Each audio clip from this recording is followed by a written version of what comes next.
In a world where most people watch movies and then forget about them, these brave heroes join forces to watch them again and then talk about them. Join them in their epic journey as they go back in time, a decade and beyond, to revisit and break down films from a vast array of genres. Do these movies hold up over time? Are they classics? Find out on Retro Movie Roundtable. Starring your hosts, Bryan Frye, Chad Robinson, Dustin Melbardis, Lizzie Haynes, and Russell Guest. Coming now to headphones in your ears. Welcome, all you lords, ladies, and knights of the Retro Movie Roundtable, where we watch movies and then talk about them. I am your host, Bryan Frye, and joining me today are my good friends and co-hosts, Dustin Melbardis. Hello. Chad Robinson. How's it going, Chad? Countdown time. And Russell Guest. How you doing, Russ? I am hanging in there, and this year began with pandemic, and I'm going to be sick to leave it. So that's appropriate. Everybody else got over it, so I'm going to finish it up sick. We believe in you. Gotcha. Yeah. Right? All right. Well, our 2022 recap is going to be all the movies that we have discussed this year and our rankings of them.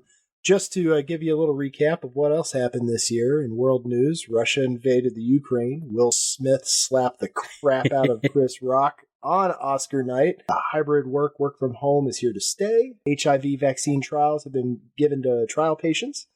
Elon Musk bought Twitter. That's still a gift that keeps on giving. It's going well. Yep. Yeah. Inflation is back in style and interest rates are up and the economy is slowing. Highest grossing movie, rightfully so, Top Gun Maverick. Yeah. Turn and burn, baby. Movie is awesome. Notable celebrity deaths this year were Kevin Conroy at 66, Robbie Coltrane, rest in peace, at 72, Angela Lansbury, breaks my heart at 96, Lois Fletcher at 88, Nichelle Nichols at 89, James Caan at 82, Ray Liotta at 67, Gilbert Gottfried at 67, William Hurt at 71, Ivan Reitman at 75. Queen Elizabeth II did, in fact, pass away this year at 96. Bill Russell at 88. And Taylor Hawkins at 50. Yeah, I kind of feel bad about we accidentally killed the Queen in broadcast news. That was a very early episode. She passed away this year. So that is not our fault, by the way. Yeah, I listened to that after the fact on a recap, walking through some of the recordings this year, and I thought, that didn't age well. Nope. Like many things we do. Very quickly. She was a big fan of the show. She aged as well as she could, but then, it always catches up. Father Time, undefeated. Chad, how about kicking us off with some movie ranks this year? All right, so we did our top 50. We covered 50 movies this year. That is a record for us. We've never covered that many. Yeah. We're going to break this down into blocks of 10. What we do is we'll highlight some of our hosts that loved the movie, some of the hosts that didn't love it as much, and then just kind of kick it around to see which one of us wants to say something. Yeah, so we did have ties in our list. I will say that how the ties were broken is whoever put in a really high vote. So we gave that preference and weight. Going to get into our bottom movie. We had Lizzie Haynes join. Lizzie is one of our hosts. She didn't have a chance to watch all these movies. So right now you've got 4 guys rating this movie. Oh no, I feel like the way that you're setting it up, I already know what it is. Yes, Valentine's Day is our bottom tier movie at number 50. At 49, we have First Wives Club from 1996. At 48, Easy Rider.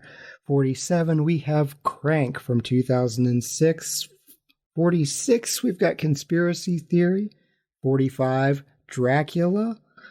44, Leprechaun, Russell's favorite movie. We'll get to that. Number 43, we have the classic Deep Rising. 42, The Hobbit, An Unexpected Journey from 2012. 41, Monkey Business from 1931. And number 40, our first dealer's choice on the list. This was Bryan Frye's Hackers from 1995. So, fellas, I think we've got to address Valentine's Day. 3 of us, Dustin, Bryan, and myself, had this as our bottom tier movie. Dustin, you are famously on the Gary Marshall train. I am on the Gary Marshall train. Tell us, what's your problem with this iteration of Gary Marshall? I appreciate who he is and what he does. And if you wanted to go back, dear listener, and listen to the episode, we know that he accomplishes what he wanted to do. I believe he takes the budget and makes 5 times that in the box office. So he's here to make money. He's not here to make a good movie. We're not evaluating Laverne and Shirley. We're not evaluating some of his older movies. We're not evaluating any of that. We're looking at a big amalgamation of movie stars tossed into a terrible, using my ranking, half-star movie. And the small amount of humor in it does earn a half star. It doesn't just arbitrarily get a low rating. I would rate it a half star. There's some funny stuff. And they said, okay, this is good enough.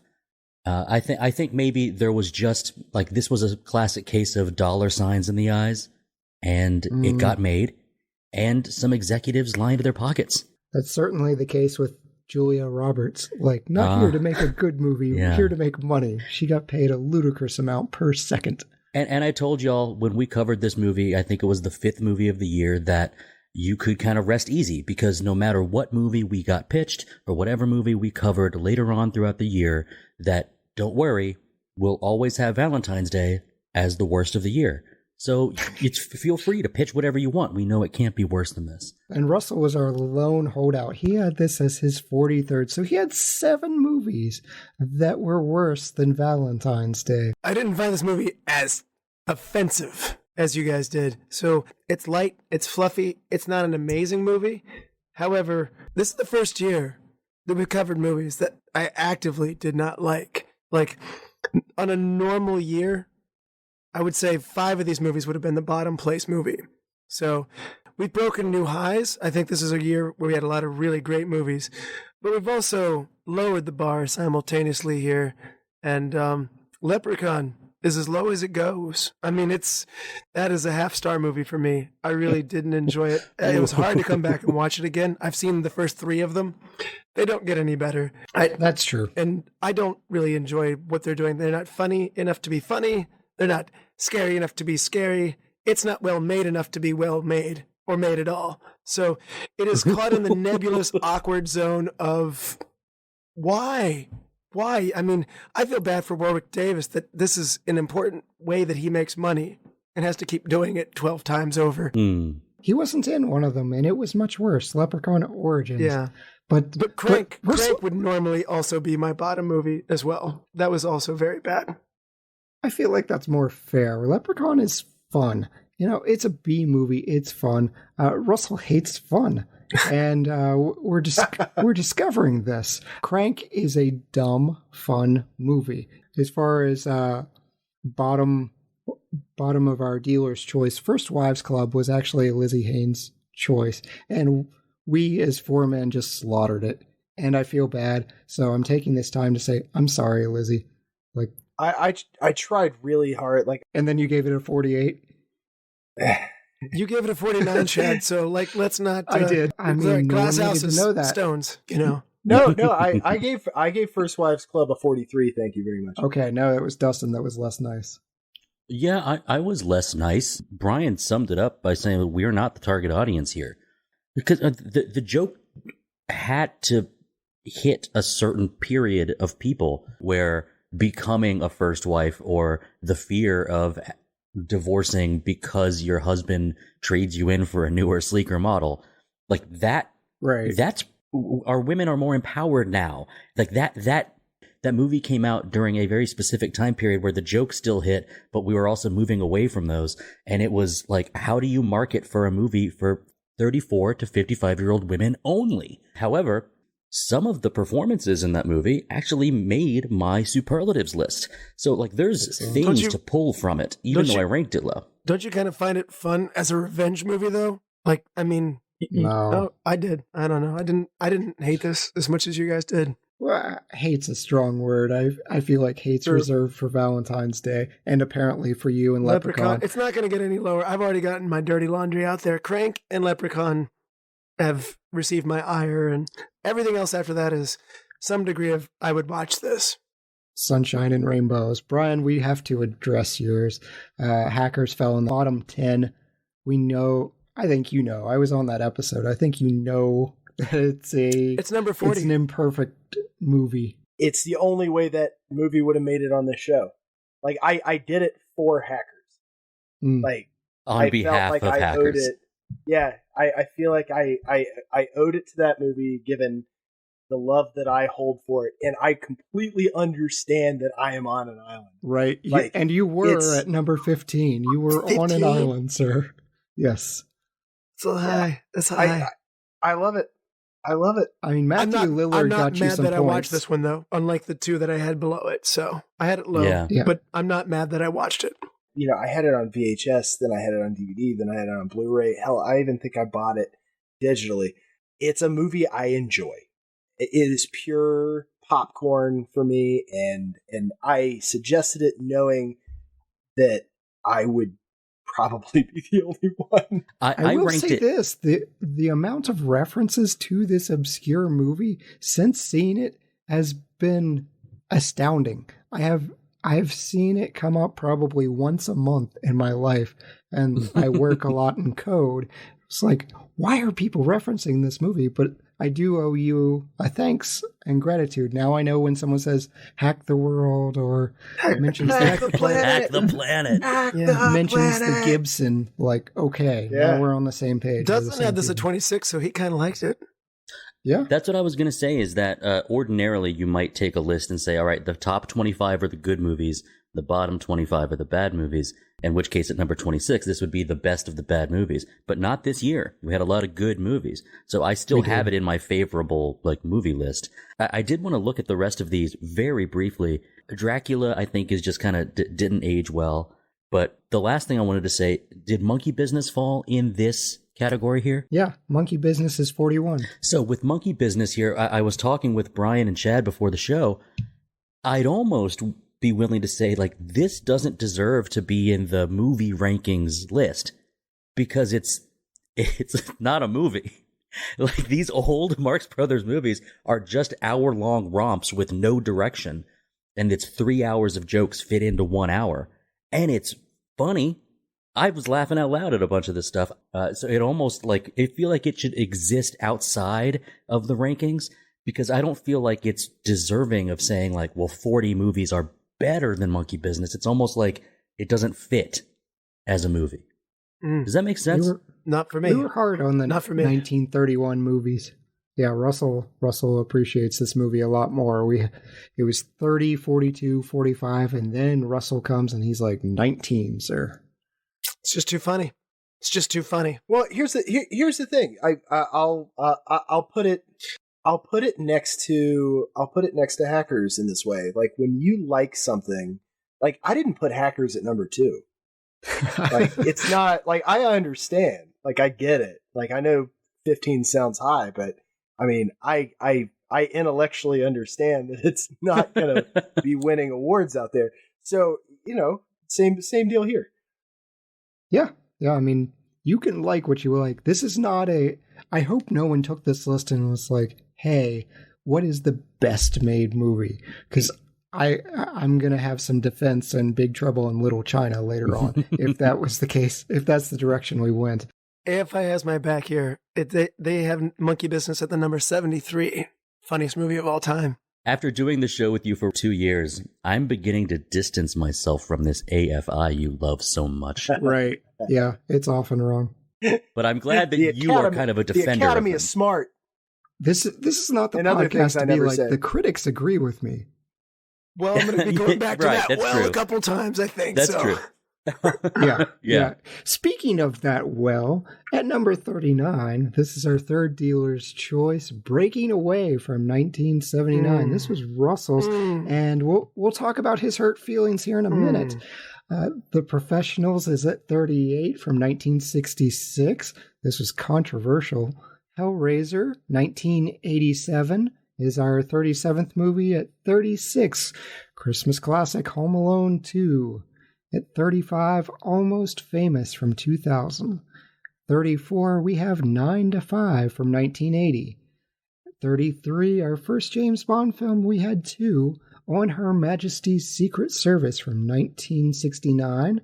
At 32, another dealer's choice. This time, Dustin's going down. Collateral, 2004. 31, we have The Princess and the Frog.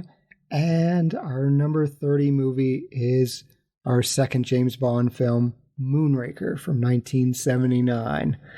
Russell, well, we've got 3 dealer's choices, or no, 2 in this category. We'll address yours first because there are some hurt feelings and you may want to use your voice. You have this as your number 4 movie, and just so everyone else knows where we landed, Bryan Frye has this as his number 49 movie.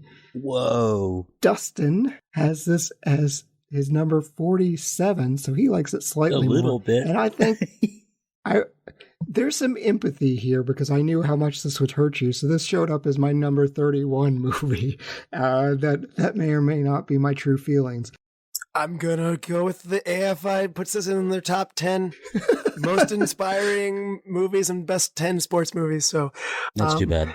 But this is not in the best 10 sports movies. It's not even close. It's my number 1 sports movie ever, and it's in my top 10 dramas ever. And we were discussing how wrong that was prior to you joining. Like, had you said Air Bud, it would have been less controversial. I think I could name 10 basketball movies that I like better than this one. Right, Teen Wolf is that's going up there. Well, that's fair, but this cycling movie is better than all those basketball movies. So,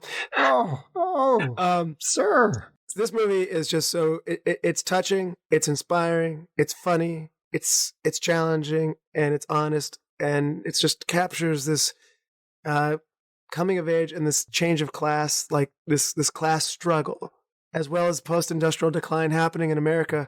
I have passed this on to other people, and other people are really happy to get this. So this is one of those moments where the 3 people who are on with me right now just didn't get it. And it's one of those moments where I'm with Dr. Evil going like, you don't get it, do you, Scott? So I did some analytics and I actually called this award the you need to see it multiple times for someone loving a movie way more than the rest of us. It was 27 spots higher than the next closest person. Brian, do you want to dunk on Russell's movie? I'm hurting. You have it at 49. Hey, you have Crank. You have Crank above this. That really hurts me. It's a better movie. I think I do too. I don't think we need to dunk on it anymore. No, I was going to say, Chad and Fry came out flat. It's one of my most disappointing recordings ever because on the recording, I set them up for talking points. It's like, hey, how do you feel about this? And like, I don't relate to that. It sounded like 3 extremely privileged white boys sitting there going like, these guys got problems. I don't understand it. So no, I grew up. My dad worked in the suburban privilege. No, it's all right. That was a super uncomfortable episode because Fry and I recognized within about 5 minutes of recording that he and I were on the same page, and there was discernible panic. We spent 15 minutes talking about a rock quarry. I was very worried that we were going to go to negative town hard on this. I edited some of that out. I try to live on a branch where, you guys are giving my movies a shot. I'm going to give the same due diligence to yours. What should have been a lighthearted, like most sports movies, have some level of strife, but there's the still sports piece that makes it a lighthearted yay thing. And I don't know, man. Like this one, it's like going off a diving board that didn't have any spring. I do hope all of you would tell me if I were speaking in an Italian accent, you would have the friendship level to say, Chad, you sound like a tool. Stop. Just move on. But you know what, Brian, we will talk about a movie that you love. And this was a controversial one. You loved it way more than the rest of us.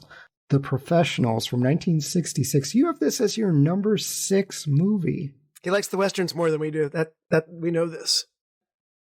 That was a great suggestion. I really enjoyed being on that episode. You couldn't have picked a better person in terms of having never seen it before and then going into it and then really hitting it. Oh man, I found it deeply unsatisfying. The Magnificent Seven is a better version of this. Dustin, you had it pretty low though, so I'll give you the counterpoint. Well, I mean, I was on this episode too. There were some things I wouldn't have done or things that for a Western I would have expected done differently. I remember in preparation for that show, because we had a wonderful guest, Dr. Andrew, and I thought to myself, like, these guys are convincing me to like this movie better, but I don't want them to, because I didn't love it, as you saw with my low ranking. Depending on who your audience is, you have to be willing to be like, I'm ready to get into Westerns.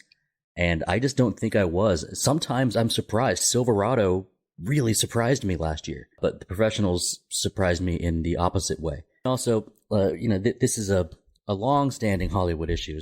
They don't portray Mexicans well. It doesn't make a lot of sense in this one for me, but not many of them did. So it was just surprising, because I did go into it wanting to like it more. I'll also completely cop to the fact that having just watched The Professionals, it probably got a higher rating from me just because it was a new find. Yeah. Yes, Frye does value new movies. If you can find something new that he likes. How many this year were new to you, Frye? Like 23 of these, almost half of them were new to me. Maybe 10. Wow. Yeah. I mean, that's still good. Dustin, we will move on to yours, though, because you have your dealer's choice of Collateral. Mm-hmm. And you have it at number 18. A man movie. And it is all over the place. I gave it a 36. Brian gave it a 20. Russell was the hardest on it. He gave it a 42. By the way, by the time you're to mid-40s, I don't hate any of these movies. Like, I'm going to do what Frye did last year. I enjoyed this movie. The low rating is just a matter of we watched a lot of good movies. Other things are better. Right. Yeah, I can see that. So, well, I remember the thing about this movie was I was introduced to this young, and it was a movie that me and my friends watched a lot, but it's not like any of us, I think, ever said it was like our favorite movie. It just was one that we would watch. And so I never really watched it critically until we did it for the show. And so, like, picking it as a dealer's choice for me this time was like, let me get these guys who I trust. Let me get my friends here on the show to either back me up and say, hey, as teenagers, you guys were smart watching a smart Michael Mann movie. Or it's like, actually, this movie isn't as great as you remember. Russell brought up stuff about the soundtrack that I didn't know. He sent me this awesome article about Tom Cruise's suit, about like all of the different customizations about it to make him look the way that he looks. And we get a better acting performance out of Jason Statham. So it's a win. There you go. Yeah, this was a tough 10 for you, Dustin. Like you had 4 of these where you were the bottom man on for this pack of 10. Right. Yeah. Dustin has almost famous Hellraiser, Professionals, and On Her Majesty's Secret Service. Low man for all of those. So these were harder movies for you. 9 to 5 is what surprises me. Dustin, are you welcome back in your hometown of Sevierville after this hit job you've done on Miss Dolly Parton, An American Treasure? What a terrible mischaracterization you've just provided. I mean, Brian assassinated that as well, so... It's a movie that I don't particularly care for. One of the issues about when you're from the town Dolly Parton's from, there's a lot to love. You don't have to love it all. I don't like the song Jolene. Oh. I love the Imagination Library. I don't like the song 9 to 5. I love Dollywood. They trained me to become the professional that I am today.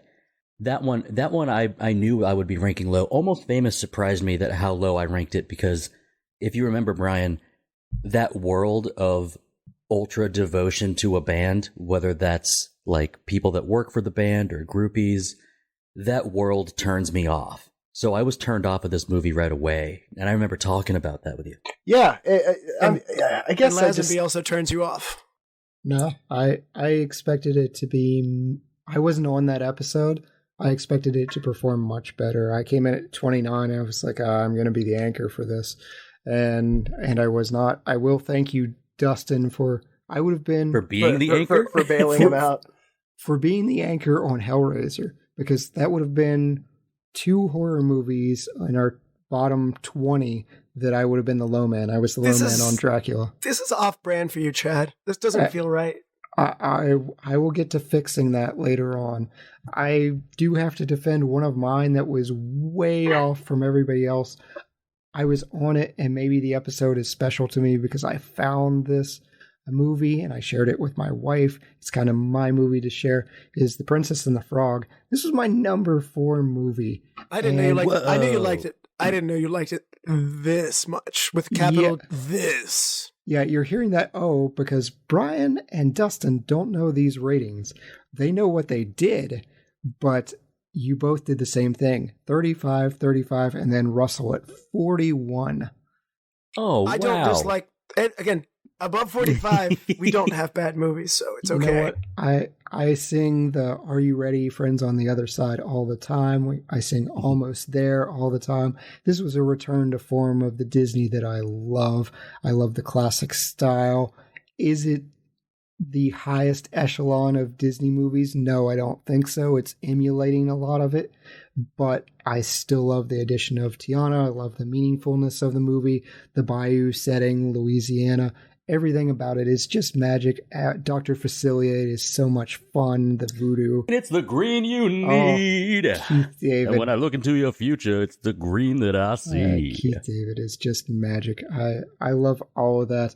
And you guys don't. And you know what? That's okay. I don't hunt down Disney, Pixar, any, that style movies. That's not something I look for. I'm far too cynical. Please don't take that rating bitter personally. In your old age. Oh, completely. I mean, just complete nihilism. But I knew Frye would tank this. And by the way, my daughter is scared of the Shadow Man, so that is not helpful to this. But it is an episode that I recorded with my wife that helped a lot. And all of us gave it really good ratings. It was a Lizzie episode. So Dustin's the one that broke my heart here. I knew that Frye would tank this. Did you think I tanked it? No, I'm getting it. I'm Compared the to low man 4, on this one. Yes. Russell is the problem. But we'll all agree on that. So at number 29, another dealer's choice of Russell. Russell's Down They Fall, and we're about to have more. The Killers from 1946. At 28, Big Trouble in Little China. At 27, The Dirty Dozen from 1967. 26, the last of Russell's dealer's choice, Take the Money and Run from 1969. 25 was Broadcast News. Frye, we're going to have some things to talk about. 24, Fatal Attraction. At 23, Top Gun. 22, we have The Right Stuff, new to me, 1983. At 21, this is my bad, guys, Harry Potter and the Prisoner of Azkaban. How dare you? We'll get to me defending myself. 43. All right, Whoa. and the last of it is 20, The Shop Around the Corner at 1940. Yeah, Harry Potter and the Prisoner of Azkaban. The series has never clicked with me. I'll be honest with it. I've given it multiple shots because my friends love it. My family members on my wife's side love it. Big Harry Potter fans. I don't think my family on my side would understand it at all. So this was the movie that Russell hyped. He's like, okay, you didn't like the first one. This is the best of Harry Potter.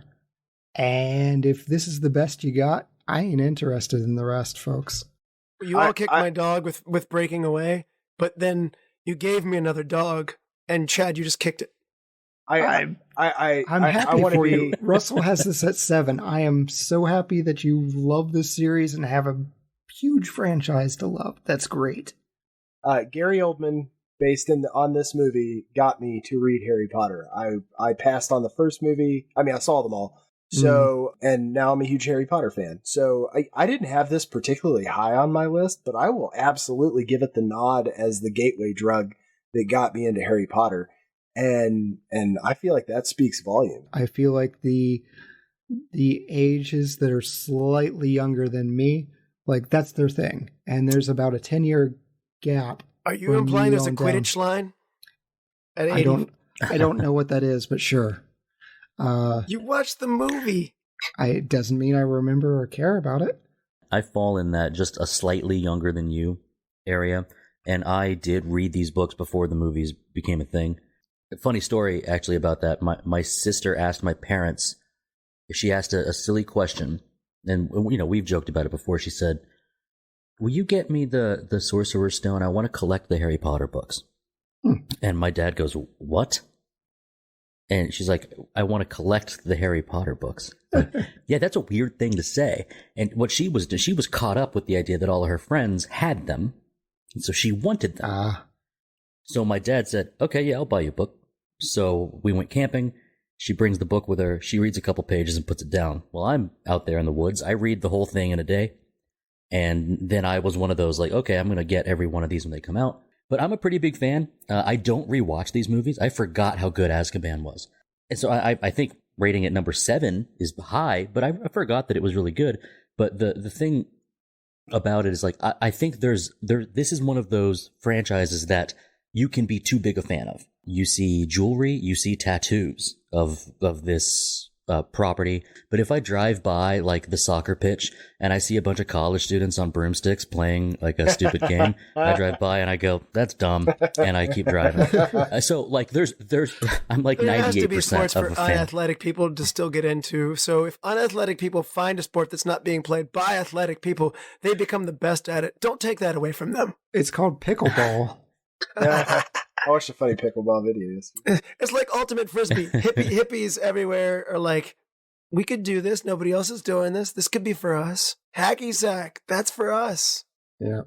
Well, we got to get hacky sack rules. We got to get off Harry Potter because this is probably our most controversial 10 list. So we will get to your absolute just tanking of Top Gun. But first, we got to talk about your dealer's choice, The Killers from 1946. Well, it didn't go that badly because Bryan wouldn't watch my dealer's choice last year. He vacated the episode and just refused to watch Pink Panther. And that really hurt my feelings. So when Bryan was on my dealer's choice this year, I picked a movie, not for everybody else, but only for Bryan. So one of my best friends in the world wouldn't just pack up and say, nope, too. So I said, Bryan likes crime noir. I'll do this for him. And so this is for you, Bryan. And you know what? You didn't totally let me down. I mean, you didn't like as much as I thought you would, but you gave it an acceptable top half rating, and that's what it was for. It was for you. This is pretty much how I tell. Russell's described how I feel about all of you. You didn't totally let me down. Oh, what a sweetheart! Right? That's the best you'll get. I'm an open book. Like I feel like you can find something that I'll like that might be off the cuff, but I'm pretty set in my ways. So it's and I did. This is a really enjoyable movie. I had a blast watching this film. I am going to spend hopefully my next I don't know how many dealers' choices showing Russell sports movies that are good. Oh, I cannot wait. That are better than yes. I mean, I've seen other sports movies. It's not like I haven't seen them. So. Well, have you seen Air Bud 2? I actually have. Air Bud 2. I have. Well, Russell, your last dealer's choice. It's Take the Money and Run. It finishes at number 26. You have an ally. This is split. So you and Dustin, you're at 8, and Dustin's at 12, and then Frye and myself, we're pretty close at 38 and 40. I like the mockumentary comedy format. It worked for me, and especially when you keep it short, and this one did. And Woody Allen is very, very, very, very funny in this. So I there were just so many things in this that I think that I remember that I, will go around incorporating into my humor.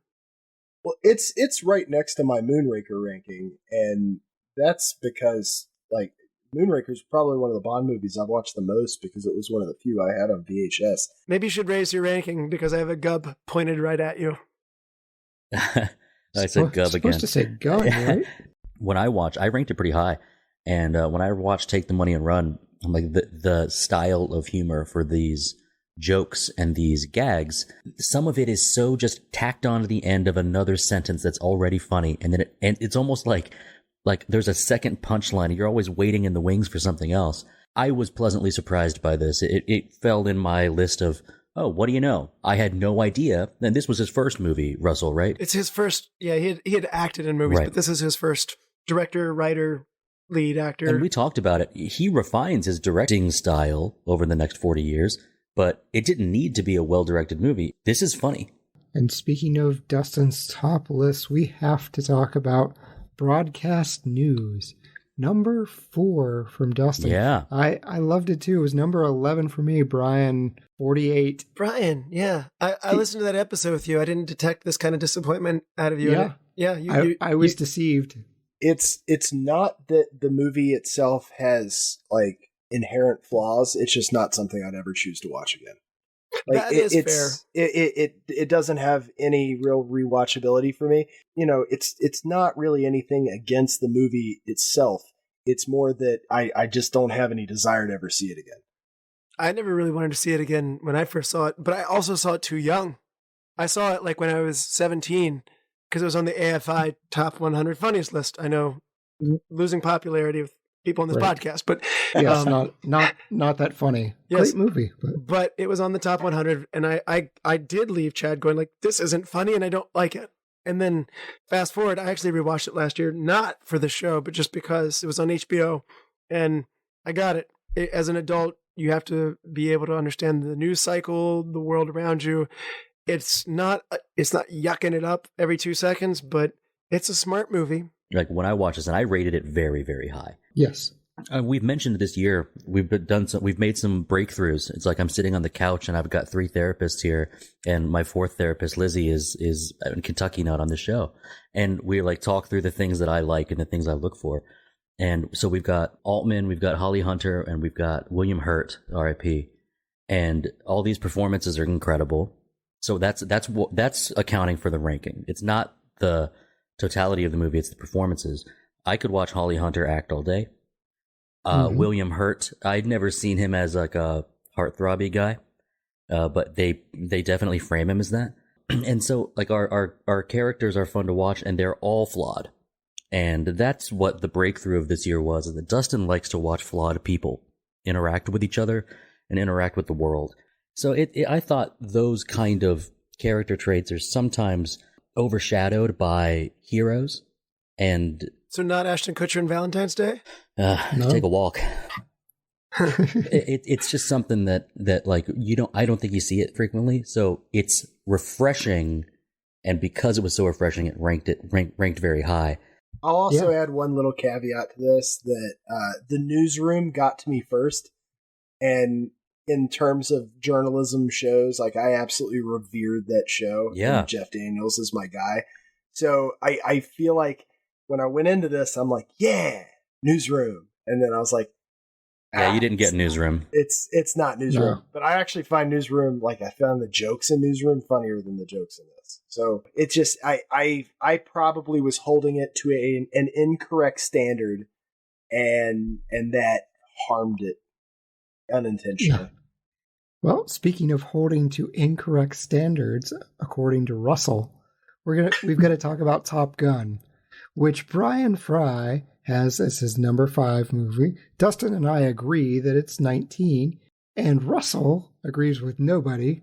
He is on the highway to the danger zone at 46. I was close to Brian. I was close. I was only 41 spots lower. I mean, this probably cost Top Gun a spot in top 20 easily. Full disclosure, this movie has been shortlisted 4 times. 4 times. And I passed on it every time. Which is unfortunate because it's a good movie. I know. And I kept saying, I should not be on this episode. Let one of my other co-hosts take it. All I'm saying is in 2032, you best believe Maverick's happening. Right. I just don't hate the movie. I think it's a 2-star movie. I think it's a below average movie. There's so many people love it. I want somebody who loves it to have been on the episode, so I tried to channel that enthusiasm that exists for the movie. I see its merits. I just don't think that it's got a lot going for it. It's kind of empty. I wanted to be on the episode. God, Russell, you just took my breath away. In fairness, if you go back and look at the critics' ratings, Ebert, Moulton, and the others have my back on this one. I think we've established that we heavily disagree with the experts. Right. Yes. Yeah, just let us have this little corner. Let us have this little show in the corner. We're gonna have a powwow. If people want to listen to the experts, they'll go to another show. They're coming to the round table. Because you want my opinion. Yeah. Speaking of corners, that is an excellent segue master tonight. Dustin, this is your happy place here. We're going to have you talk. You have the shop around the corner from 1940 as your number one movie. Yes. Top 10 for me. And I have to disclose this because I texted Russell. I was like, Russell, you're going to enjoy this movie. Frye's not going to enjoy this movie. No, you said he's going to hate it. This is true. I was trying to spare those words, but thank you, Russell, for not. And then I said, "Uh-oh, is it not good?" And you said, Yes. "No, he's just going to hate it." And then I watched it, and then I texted you back and said, "I did really enjoy this, and Frye probably hates this." Russell has it at 10, and Bryan has it at 41, and Dustin has it as his number one. The credit goes to Russell's sister-in-law here, Meredith, for presenting it. I was just pulled in so many different delightful directions, and seeing not just shots, but also very clever dialogue, small conversations between characters that you are meant to like, characters that you are meant to loathe, and a very slow burn of I think we learned during this podcast that this is the basis for a lot of other media, including the You've Got Mail movie from the late 90s. Like this kind of two people who do know each other are falling in love with one another through correspondence, but in real life really don't like each other. I was surprised that there's a reveal about halfway through the movie. So the second half is with one of the person knowing and the other not knowing. And it's just a warm little cozy spot for you as an audience member to witness. I think because it was an 82-year-old movie that was brand new to me, I came in with my expectations very low. And they exceeded so high, and many movies this year did that, by the way. It exceeded so high that I, on the show, had to tell Meredith and Russell, I think this is the best movie I watched this year, and I stuck with it. Nice. That's awesome to find a new top movie. I figured this would have been a little higher for you, Chad, because it involves witty dialogue. Like, it's very crisp. The wording and the delivery of the actors, that's something that usually does it for you more than where you were. Not that you give it a bad rating, but just I expected it to go higher. I came in at 32, and it's because I found the ending deeply unsatisfying and kind of abrupt. It probably merits a rewatch on my part, and I was left wanting a better resolution than what we got. I kind of agree with you there, because even though it's my number one, I feel like it could be better. And we talked a little bit about it, but a lot of movies from that era just kind of like, all right, it's like, is the show over? Okay, and curtains. Like, we're done. Right. We don't have to do anything else afterwards. Apparently, Loved in the Leprechaun would have made it better for you. I mean, yes, pogo stick deaths will get you very, very far. I love Leprechaun, man. Yeah, that's one of my favorite episodes. It may come back up. Might come back up, yeah. Yeah. I volunteer for Back to the Hood. Back to the Hood, yes. Yeah. Yes, we will make this a tradition of Russell. Just Leprechaun in space is pretty awful too. But anyways, don't make this an every March thing, please. No. You've just spoken it into existence, Russell. Thank you. Right. No. Yep. Every year. No. I don't know what other March movies there are, but we need to find some. What was that, Russell? We can't hear you. They could just have the word March in them. You know what's popular in March? March of the Penguins Basketball. or something like that. Right. Yeah, basketball movies and Leprechaun movies until Russell relents that Breaking Away is not the best sports movie and that Leprechaun is acceptable. But we have to move on. Top of the morning to you, 360 dunk. There is a Leprechaun basketball scene in Lep in the Hood. But yes. Lep in the Hood. So our number 19 movie is Beverly Hills Cop from 1984. Our number 18 movie, Some Like It Hot, 1959. 17 is The Conversation from 1974. 16 is Dustin's The Legend of Drunken Master from 1994. 15, this was Frye's Dealer's Choice at Frailty, 2001.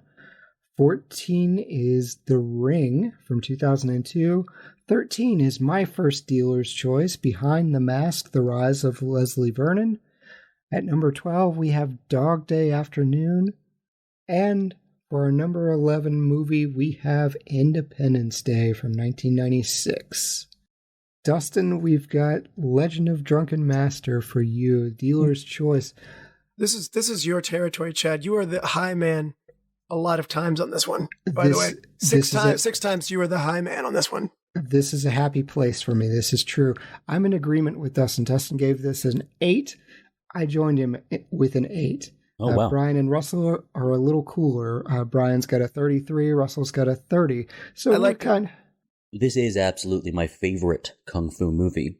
And it's fair, the same way I was talking about Westerns, it's fair for me to say that like kung fu movies should be judged differently than other types of movies. There doesn't need to be a dependence on plot or character development as much. If you get that, it's a huge bonus. Incredible performer, maybe the best to ever do it, with Jackie Chan. We've got a very popular Chinese character in Wong Fei-hung, his story has been retold and retold and retold several times. We get Jackie Chan practicing both sort of the five animal styles, but we also see him involving just such a delight to watch on screen, and so well done. The drunken boxing or the drunken fist, taught to him by, depending on the origin story, his wicked uncle who was trying to torture him. Compared to other kung fu movies, that's the big difference, is this style that's fun to watch. I've seen this movie 30 times. I have bought kung fu form books to like practice in the backyard when I was young, when I was, taking other karate classes. This movie means a lot to me, and I'm glad I could share it with y'all. Chad, I know you watched the good version. This is important for the listeners, and it was important for Russell as well. And it might be I did not. It might be important for Bryan. There's a couple bad dubs out there. Subtitles is always subtitles, but the Dimension Studios subtitled version is very good, and the other one is not. So you gotta make sure you get the right one. I believe I give all the details as to the correct dub on the episode from this year. But samurai movies, kung fu movies, this is just a wheelhouse of mine, and I had to share it. Oh, keep them coming. This was a movie that I had never seen, and I watched from start to finish with a smile on my face. Like, it's just, there's so many fun things. The only hang up I had on this movie that would have kept it from like pure 5-star first watch is some of these stunts were repeated in the final fight, and I just wanted different stunts being performed. I know he was really setting up, hey, this is drunken boxing, here are the mastered skills. But he goes to the well a couple of times more than I cared for, but the characters were so much fun from top to bottom, particularly Anita Meow, the lady in this film. Yes, and she was wonderful. So everything about this. It's probably my number 2 Jackie Chan movie, which is a good thing. Rumble in the Bronx is still my favorite. Bronx, good. Number 18 is where Some Like It Hot came in. Russell has this as his number 5 movie, and Dustin likes it as well. He's got it as number 10. Bryan has got this at 30, and I have it at 35. I'm not mad. I'm not mad because 35 for me is a good movie still on this list. We don't cover bad movies other than Leprechaun.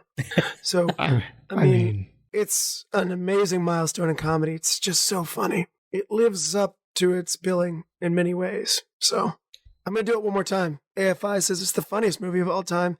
I might not go that high, but it's great. It's so funny that you can avoid dwelling on the ridiculous plot coincidences toward the end. That doesn't matter. It's too funny to care about that stuff. I mean, Jack Lemmon is launched off of this. I love Jack Lemmon, so even just like springboarding Jack Lemmon's career, thank you for that. Marilyn Monroe, she is an icon. She's amazing. This is what I think of first when I think of Miss Monroe. Yes. Jack Lemmon goes on to be in one of my top 5 favorite sports movies that is hands down better than it's Legend of Bagger Vance. Breaking Away. Yeah. Wow, that's a hot take. Legend of Bagger Vance. Yeah. That's ultimate feel good sports movie. No, I've seen it. It's good, but it just you did the thing where you put it above Breaking Away, and my dog was kicked, and I stopped kicking my dog. Please. I don't know. Men cross-dressing it's not like a repulsion reaction. It's something I've never found funny. It doesn't work for me. Monty Python begs to differ, man. I'm not a Monty Python fan. I don't like the skits when I don't like Kids it in the when Hall. Monty Python does it. Kids in the Hall, yeah. It's just not something that I'm like, Will this is... Ferrell as Janet Reno. Let's keep doing examples while Chad tries to talk. Yeah. They're all bad examples, Chad. Don't worry none about of that's going to work. It's a very British thing of that's their style of comedy, so a lot of British comedy fails in that for me. And I also don't like Marilyn Monroe. So after that hot take, I'm going to move on. No. You don't get off that easy. What did she do to you? She's a sweetheart. She's very annoying. Oh, man. She's overrated in the I dug my hole with department, the listeners with my Top Gun take, but I'm going to make you sit in this one again. The roof is on Chad fire. is spitting hot fire tonight. And he's in the driver's seat. The roof is on fire. I thought I had the hot take when I said Top Gun's mediocre, but then you said Marilyn Monroe is annoying. Annoying. She's very annoying. She's just overrated in general, but I cannot stand the voice. I just find I would rather listen to Fran Drescher for 2 hours than I would Marilyn Monroe. Wow. Ooh. I asked him to I gave him a shovel to dig his hole deeper, and he came in with an excavator just now. Fran Drescher's prettier too. It's an excavator. All right, I'm going to move off to Brian's dealer's choice with Frailty. This comes in at number 15. Brian has it as his number 7 movie. It's well liked with one outstanding exception. Dustin gives it his number 11 rating. I give it my number 15. We like Frailty. Yeah. But guess who doesn't? Oh, no. It's Russell. I don't hate this movie. Your 44th ranking says you might a little bit. I've been fairly earnest about my goals from the start. And one of the things that is my goal in this is to every year win Best New Discovery and Best Favorite Dealer's Choice that isn't yours. So those are my superlatives that I seek. But as long as more people like them than don't, yeah, it's a win. You were in pretty close company there. It was an enjoyable episode to film. You had the right people on your episode for your dealer's choice, so well chosen. Russell, anything for your defense? I could see this not working because it's not happy. We can't spoil it for you, but things don't end well. I'll also say one more thing on this. This is probably on my top 5 best twist endings. Yeah, I didn't like that twist as much as you did. But in addition to that, I actually wanted to recast almost everybody. And that was my big problem. Paxton should have stayed in the director's seat on this one. I thought he was a real bad fit for this one. I thought McConaughey was good, but I would pretty much change almost everything out around that. I don't like to pick on young actors, but the younger brother on this one, I didn't like very much. And I don't know. Isn't Chad usually the child actor hater? This was a movie that was so good, I gave the MVP to a child. That's right. That's how much I enjoyed this movie. I'm appreciating the role reversal here. Right. Russell, I feel Russell like hates the kids, and I am praising their performance. I think with more money, maybe this could have done something more. But I mean, again, it was Bill not Paxton. This was like a passion project. It's a passion project for Paxton, and I would like to remove him from it. So that's the problem. I did just notice, we're not going to spend a lot of time on this, but I think it's worthy of noting. Our next movie up at number 14 is The Ring, but both Dustin and I gave it 7. That's high. As in 7 days. 7 days. Oh, that's cute. That's cute. So was that on purpose for either of you, or did it just It might have been subconscious. But no. No, I was not trying to be clever, but it's funny that we both gave it 7. We and were both aligned exactly on 2 of our top 10, maybe even more. Right. We're going to pass along the tape. My dealer's choice was what happened at 13, Behind the Mask, The Rise of Leslie Vernon, which I think was new to everybody. Yeah. I was very afraid because Russell's like, stop picking obscure horror that was barely released to 6 theaters. And I said, no, sir. I'm going to pick one. Don't stop, Chad. I did say Don't stop, Chad. I did say that. One I'm going to keep saying that, but yeah. It made $69,000 at the box office. Nice. This is what I give you guys. But Dustin. Chad. It made literally thousands of dollars. Chad. Dustin put this as his number 6 movie. I had it at 14, Brian at 29, Russell at 28. It performed pretty well, but Dustin, I'm glad you enjoyed it. I said something about how some of these other movies were refreshing. And to call a slasher refreshing, I guess it needs to be something special. And I felt like this had it. On the show, we talked about how this director, I think, did maybe like some commercial work and maybe 5 other movies, and that's it, right? Yep. Like, just shot in the dark. I recommended it to my friends. My buddy Steven called me afterwards like, that was so awesome. How did you learn about this? I'm like, Chad. I went to his Only Chad's page, and he said, there you go. That's what we should call all these obscure obscure horror movies. Only Chads. And it's just wild. And whoever that actor was who played Leslie Vernon, I believe, has done very little else. That's okay. I'm so glad it was him. I could see this movie casting Ryan Reynolds as him, and then me not liking the movie if they did that. Oh, yeah, Lizzie. She gave my favorite line because she watched the trailer with her husband. And they both turned to each other and said, "This is going to be stupid." And at the end of the movie, they both said, "That was awesome." Those two leads were great, by the way. Like, yes. Yeah. Like, how did they not get more work? I found myself wondering. Like, they were both and very funny. Allison was great, yeah. I think it's really important to note here that Russ and I have nearly identical reviews, but nothing but good things to say about this movie. So, like, yeah, we're way further back than everybody else, but this is a thoroughly enjoyable film. Yep, I will watch it again. Yeah, it's definitely. I will tell other people to watch it. Can you do me a favor and look it up on AFI's? Oh, you took the joke out of my mouth. Whatever list. I was gearing up. I'm over here like revving up for it. It's literally in the top 100,000 horror movies by AFI. I was going to say, yeah, AFI's top 100,000 movies to make less than $100,000. Right. It's Rob Gronkowski's #1 box office. Oh, yeah. Nice. There you go. Brian, I thought you as action junkie guy would go higher on Independence Day. Like, 27 surprised me. I said, whoa. I don't consider myself an action junkie guy. Do I come across as action junkie guy? Crime, dark stuff, and action junkie guy. I think it's like... Interesting. Yeah. Do we want to jump into our top 10? Get right into that discrepancy? Yeah, I'm ready. All right. So at number 10, we have Shrek from 2001. Number 9, we have Peeping Tom from 1960.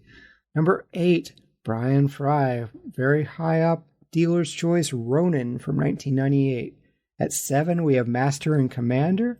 6, we have Beetlejuice. At 5, we have The Breakfast Club. At number 4, No Country for Old Men. Number 3, Casablanca. At number 2, The Shawshank Redemption. And our number 1, can we get a drum roll, please? Very nice. We have 1999's The Matrix. All right, fellas, we've got a lot to talk about. Mostly Dustin's going to have some explaining to do. I think we've got to start, of course, Shrek is love, Shrek is life.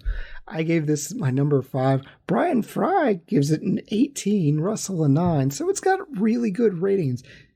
Dustin, 38. He's not a believer. Yes, who hurt you, Dustin? Was it a donkey? We talked about how I'm just a little bit younger than y'all.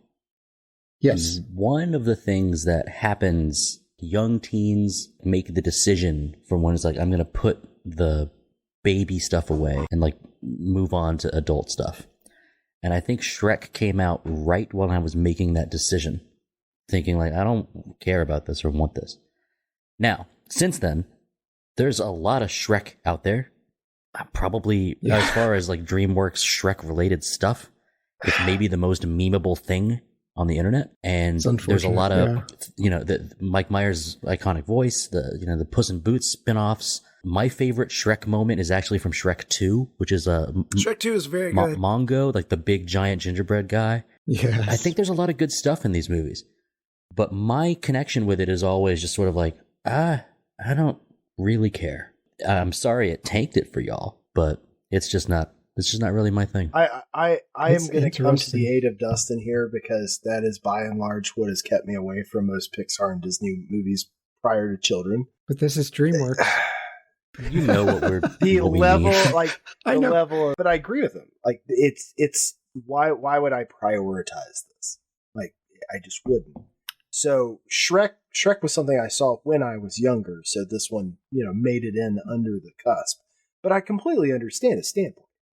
And you have no idea how hard it was to not quote Matthew Lillard quoting the Bible in Hackers when he started this whole conversation.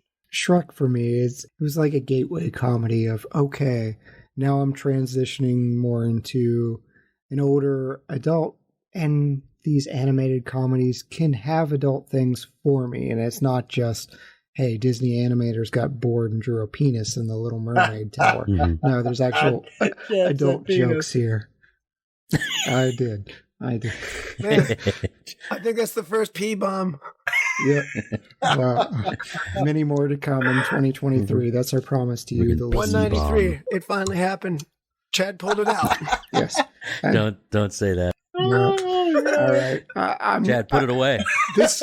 This is audio only, but put it it's a away. Skype call. How do I transition into a movie called Peeping Tom after this conversation?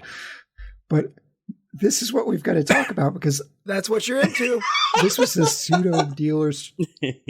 I really hate all of them, but I love Peeping Tom, the movie from 1960. It is my number 2 movie. So what happened is we had a filler. Brian, Russell, and myself just entered movies into a hat, and we each picked 3. And there was a random generator, and it landed on Peeping Tom, which I think disappointed everyone. And we went into this movie. Nobody else had seen it except for me. This is like the first slasher. It's even mentioned in Scream of, okay, someone will mention Black Christmas. He's like, no, Peeping Tom, 1960. It's a really good movie. I love the performances, and even the kills for 1960 are fantastic. I'm surprised you went there. You normally like your horror more fun than this. And this one's dark. This one's very fun. It plays with the taboo, a voyeuristic fascination with the macabre. It's just, and having that be a main character. I do enjoy this movie, by the way. Thank you for introducing it to me. You recommended it to me many times, so I'm glad I finally got around to seeing it when you made me. But but Clockwork Orange style. Yes. yeah. But on the other hand, it is very well made. To Chad's point, I just find this to be more serious than your normal horror movie loves. You're normally a Nightmare on Elm Street guy. I mean, we did do The Loved Ones, which is a very serious movie. Seriously bad. I'm still upset about that, and it's still better than Breaking Away. But you did undercut yourself with Leprechaun. It's hard to do. Leprechaun's fun. What, you did it? I don't actually think like Carl Baum's character is actually like fun and playful. The way that you described it, Russell, I think what's fun and playful is us being able to see this movie put together the way that it is. I like him as being reserved, awkward. I was getting some big Jake Gyllenhaal like Nightcrawler vibes from this movie. Red Dragon, man. That's fair. Red Dragon. Yep. All of this, and it's the godfather of slashers, and slashers are my favorite. So this is where you get to be pretentious. Scorsese said there's 2 movies you need to see.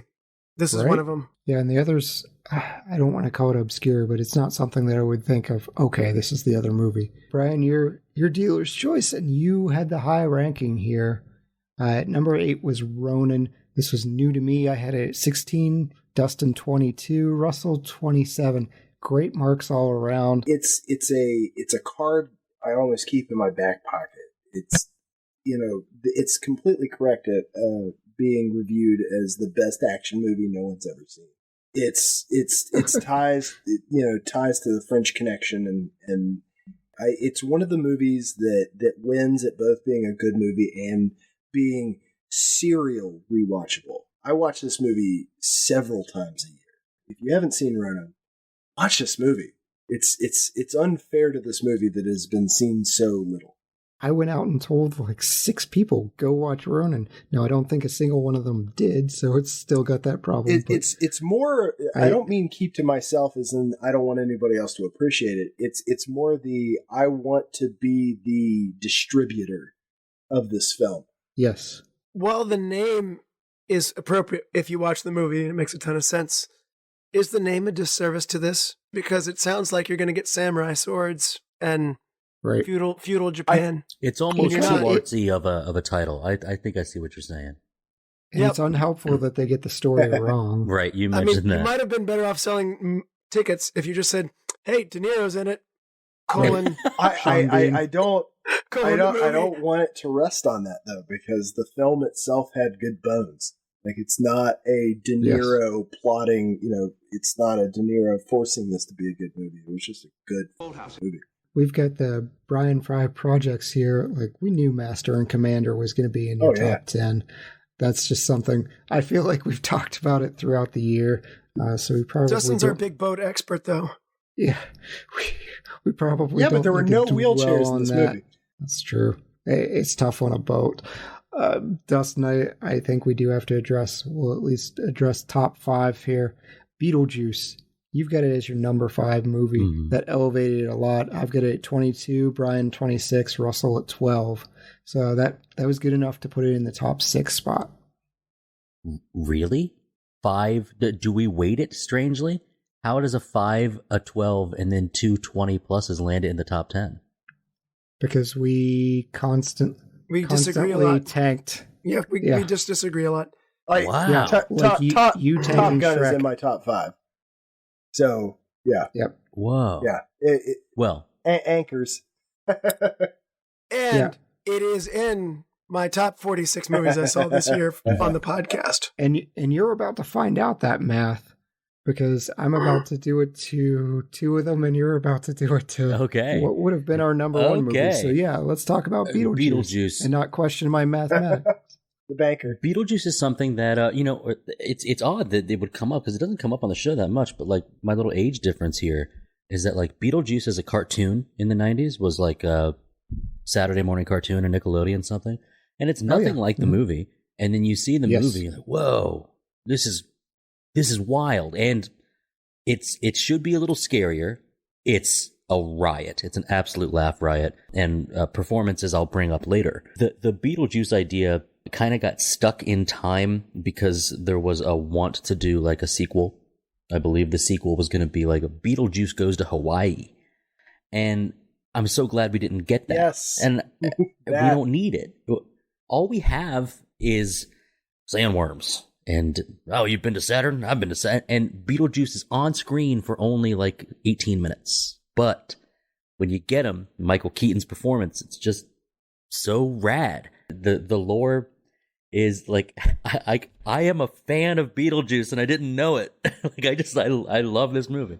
It's a good one. I had a blast doing that show with you too. It's very funny.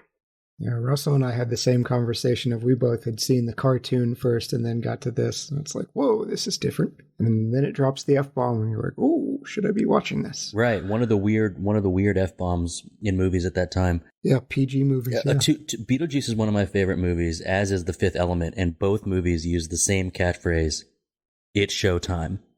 So if it's kind of a, like, if you're going to psych yourself up before a big interview or something, it's showtime.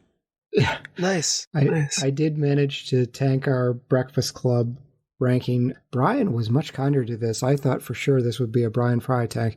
I came in at 26, Dustin at 9, Brian at 8, Russell at 6. I'll be honest, when we did this episode, I identified far more with the vice principal. It was like, yeah, these kids suck. He's trying to get through to them. They all suck. But you guys were very kind to it. So that probably kept it out of the top 5. The one I really want to touch on, though, because I feel bad about, but it's divisive.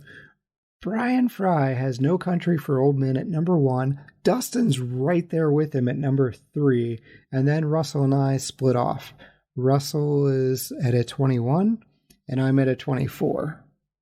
So, Brian, you want to talk about your number 1 movie? This is one of the places that the Academy got their story straight. This is as close to a... God, I hate saying things like this because it seems so finite. This is one of the movies that I truly think is as close to a perfect movie as I've seen. There's just so little to be improved upon. It is a masterclass of acting, I will give it that. I don't find this story as interesting as some. That's why at 24, it's a slow plodding pace. They really chew on the scenes. I get it. I get where you and Dustin both. I mean, 1 and 3. It's a highly regarded movie. Well, and we did the show together, and my buddy Matt Kirker was the one that pitched it. And I think both of us were immediately like, yes, we must. And it's as good as advertised. Javier Bardem becomes exemplary. And Anton Chigurh and Woody Harrelson. You just keep saying, like, and this and that. Tommy Lee Jones, all these performances are incredible in this. You're a Coen Brothers dude. Yeah. Dustin, absolutely. Is this at the top of your Coen Brothers mountain? Burn After Reading is so... It's quicker. It's brighter in terms of levity. Burn After Reading is so good. Oh, Brother, Where Art Thou is so good. That's my favorite. No Country for Old Men is the one that's gotten the most acclaim. And I'd say it's the most impactful, powerful of them. I want to give a little nod real quick just to... Fargo? Yes. Well, yeah. Fargo, too. But it's funny, Westerns were a polarizing thing. Dustin, you were saying you weren't big on Westerns. This is a Western. Right. I think the thing that stands out compared to other Westerns is it's not really like a round the posse up with like Magnificent Seven style. A little bit of it is like the land is harsh. Nothing's laid out for you. There's no comfort to you in the audience. You are learning along the way just what this world is and how hard it is. One of the things that I've always credited the Coen brothers with is the fact that they can have big, prominent movies that people are like, wow, look at this. But they can also have a bunch of under the radar stuff, like Inside Llewyn Davis. And and it's just one of those things where you're like, when you can have a holy crap, how have you not seen this alongside your Oscar-winning film, and one happened after the other, you're just like... Did they do Hail Caesar? Yes. They did. Yeah. Hail Caesar, and then the Netflix thing from a couple years back, Busker Scruggs. Yeah. Buster Scruggs. Ballad of Buster Scruggs. Like it's just something to where, like, I never, if I've got a big list of movies and I have to tackle them, like for a show like this, some are going to stand out as like, oh, I definitely want to watch that one more than others. So if the Coens are attached, I'm interested. I'm not even sure if I can name a movie that was bad. Chad, I think Dustin's got some splaining to do now. Dustin is on the warpath for the next 2. So Casablanca comes in at number 3. Sounds like a great rating until you see what we did. I came in at a 6. Bryan came in at a 3. Russell came in at a 2. Dustin, Wrecking Ball, Miley Cyrus style, 25. Ouch. Hey, it's the top half, man. Explain yourself, sir. I think what I'll do here. Let me pull up my rankings here. Okay, I believe I. And then what else is next? Okay, so I've got number 2 and 3. I've got Casablanca and Shawshank Redemption. 2019. Now let's go back to last year. I also knocked 12 Angry Men out of the top spot. Yeah, that's infuriating. Why? No. Is because not as egregiously and as aggressively this as show presents me the opportunity to find new things and evaluate things already. Casablanca and Shawshank, I already know it. And I've known it for a while. And a big part of this, I wasn't on either of those shows. So I didn't do the full critical eye like normal. I just sat and watched it. And with both of these movies, I'm at the point where I'm like, yeah, I kind of know this. And so the magic is gone.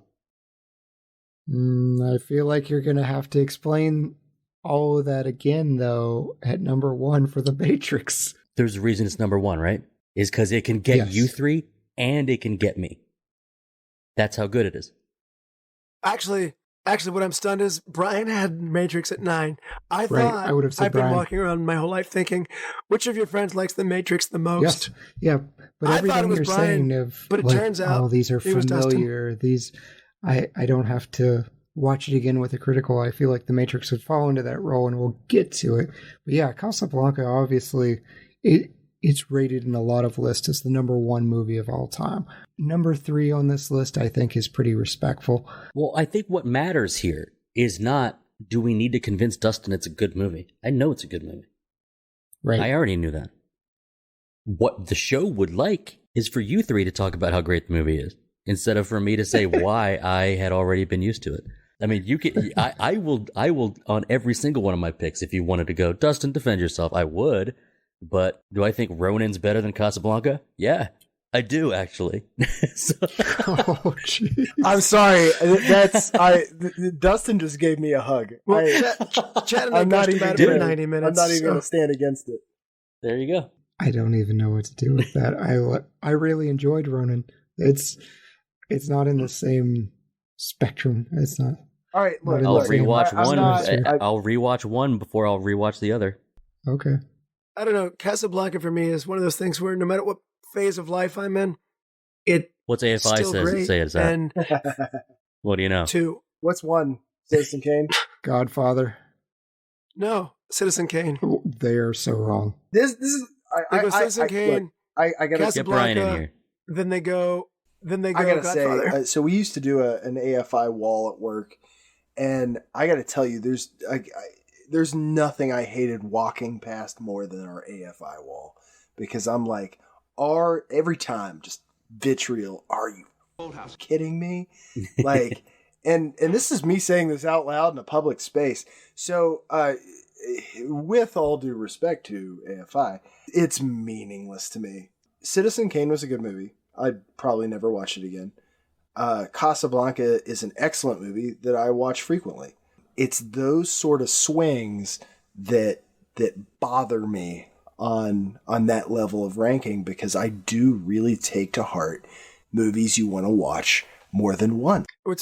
It's interesting you said that. Ebert himself, in watching and preparing for that, said, if you want to tell me what my favorite movie is and what I watch the most, Casablanca. I've watched it so many times. But if you want to ask me what is a better movie, it's Citizen Kane. And I found myself going like, I wish you wouldn't use your power right for that way. So like Ebert, vote with your heart, man, because Casablanca deserves I that truly top spot. try to, use my brain, for good with these rankings. And, I'll give up credit to movies that I don't watch all that often, because I realize what kind of impact they make on film. But I'm not going to go out there and tell you guys, I don't let my preferences guide me, because when I love a movie, man, that's ride or die. Like, that's, Right. that you watch something 3 or 4 times a year. That's, Yeah. this is my boy in my car with me right now. So I've got No Country up there. I've got Shawshank. I've got Casablanca. Those were all meaningful, rewatchable, and moreover, fantastically made films. I There want to have been- add something to this. Yeah, go ahead. I bet in some internet forum, you can be a part of a group. It's like Casablanca is the number 1 movie ever. I want to be a part of the group that says the number 1 movie of 2022 is The Matrix. That's the group I want to be in. And it's an interesting result, and we'll talk about that. But the final thing I'll put in for Casablanca, I'm a contrarian by heart. And when everyone's like, this is the number 1 movie of all time, this is the number 1 movie of all time, or at least one of the greatest movies of all time, I go in and I'm like, I'm going to take this movie down. And when the credits rolled, I was like, darn it, they're right. This is a perfect movie. And it's just, I've seen it dozens of times since I saw it in college. We had 3 this year. Like, I gave more 5-star ratings this year than I've ever given, period. I mean, I know we're 3 years in, but I mean, No Country, Shawshank, and Casablanca. Yeah. Right. I mean, like, what do you do? You would find you'd find arguments for a lot. Probably not Master and Commander for best top 10 or Beetlejuice, which are interesting and fun and shows our personality. I think Master and Commander is one of the most underrated movies of all time. I believe you, as you've made that argument 1,000. Ride or die, boys. Ride or die. Ride or die. Continue. Right. So, our number 2 movie. This was my dealer's choice, and I had never seen this movie. I wasn't trying to like force the top of the list, but it's another movie that is frequently rated as number 1 movie of all time. Shawshank Redemption. I had it as my number 1. Russell had it as his number 1. Brian had it as number 2. And Dustin plays our spoiler again. Not as bad as Casablanca, but he's at number 14. So, Dustin, I think you've already addressed with Casablanca your reasoning for Shawshank as well. Yeah. I will just share my sentiments. Like, this was new to me. This was brand new, and I just said, okay, Russell's been on me for years to watch this movie, check it out, and I finally just said, we'll address it. I know it'll be a good episode, and I was blown away. Chad, you just saw Shawshank for the first time this year? Yeah. You said that on that show. I did. This is how forgot. much Frye listens to me. I want to hug you. Like, I want to be like, welcome.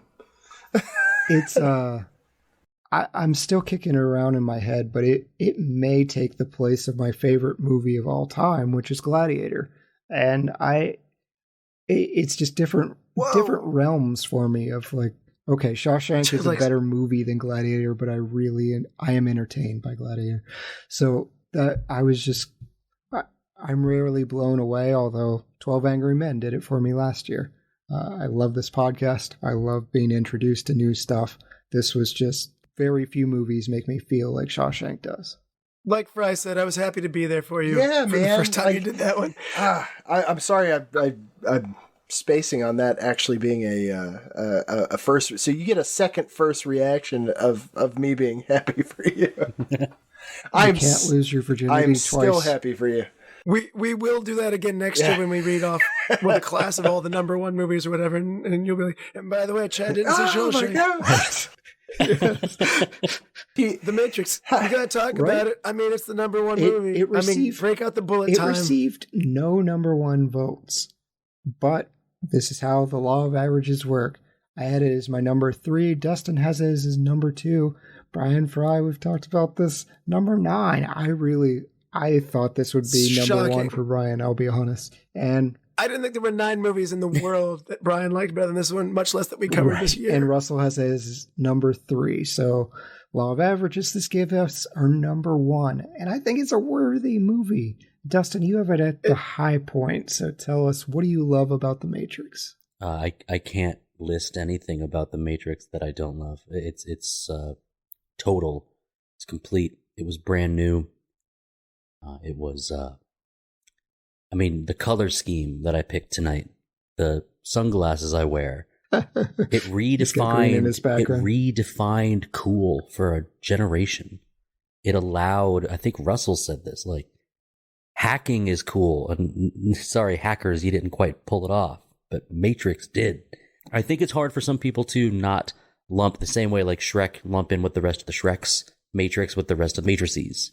Like, it's hard for people not to lump that together, but you're going to add this futuristic sci-fi, post-apocalyptic world, people versus machines, and Kung Fu 2. Wachowskis, thank you. Forever. And I'm so glad that my one of my best buds from college, Chase, got to be on that show with us. It was incredible. I was very disappointed to miss out on that episode.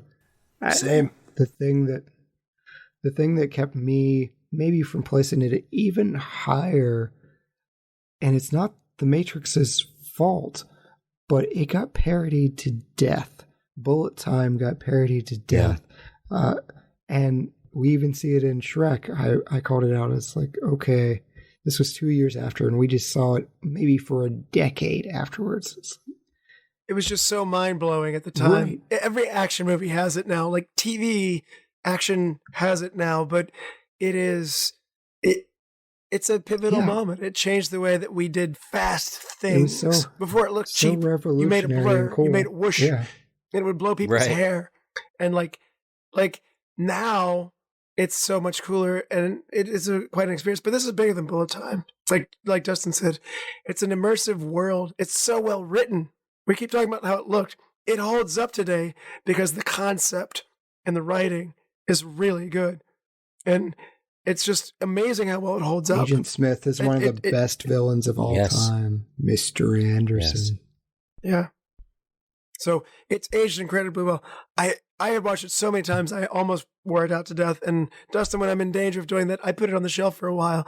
So I hadn't been back to it for a while, and I was afraid I might come back to it with more criticism. No, they weren't there. It absolutely held up 100%. I mean, it's the classic biblical hero arc. So they took a classic story and put it in a brand new world that was very, very interesting. This was a highly influential movie for me. In fact, this came up at my brother's wedding last week, where we were sitting around the table sharing a bottle of bourbon, and I was like, "You don't understand the walls that an older brother breaks through, so the younger can walk through them very neatly." And I was like, I can't get over the fact that I was given The Matrix as a gift as a kid, and you guys took that away from me.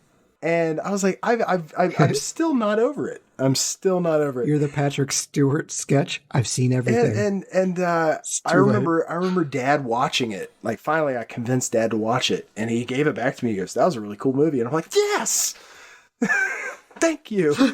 So, it did influence my music, my taste in a lot of things, but it probably made you like Hackers too. No, I actually I saw Hackers before I saw The Matrix. Right. I would say that Hackers made me love The Matrix more.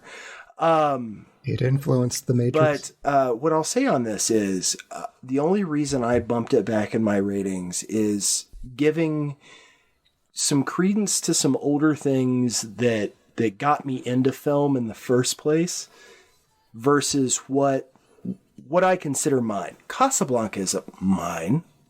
Like, that's not something that I would consider. I know exactly what you mean. Like, it's not something that I get to lay claim to. That's something that a different generation gets to lay claim to.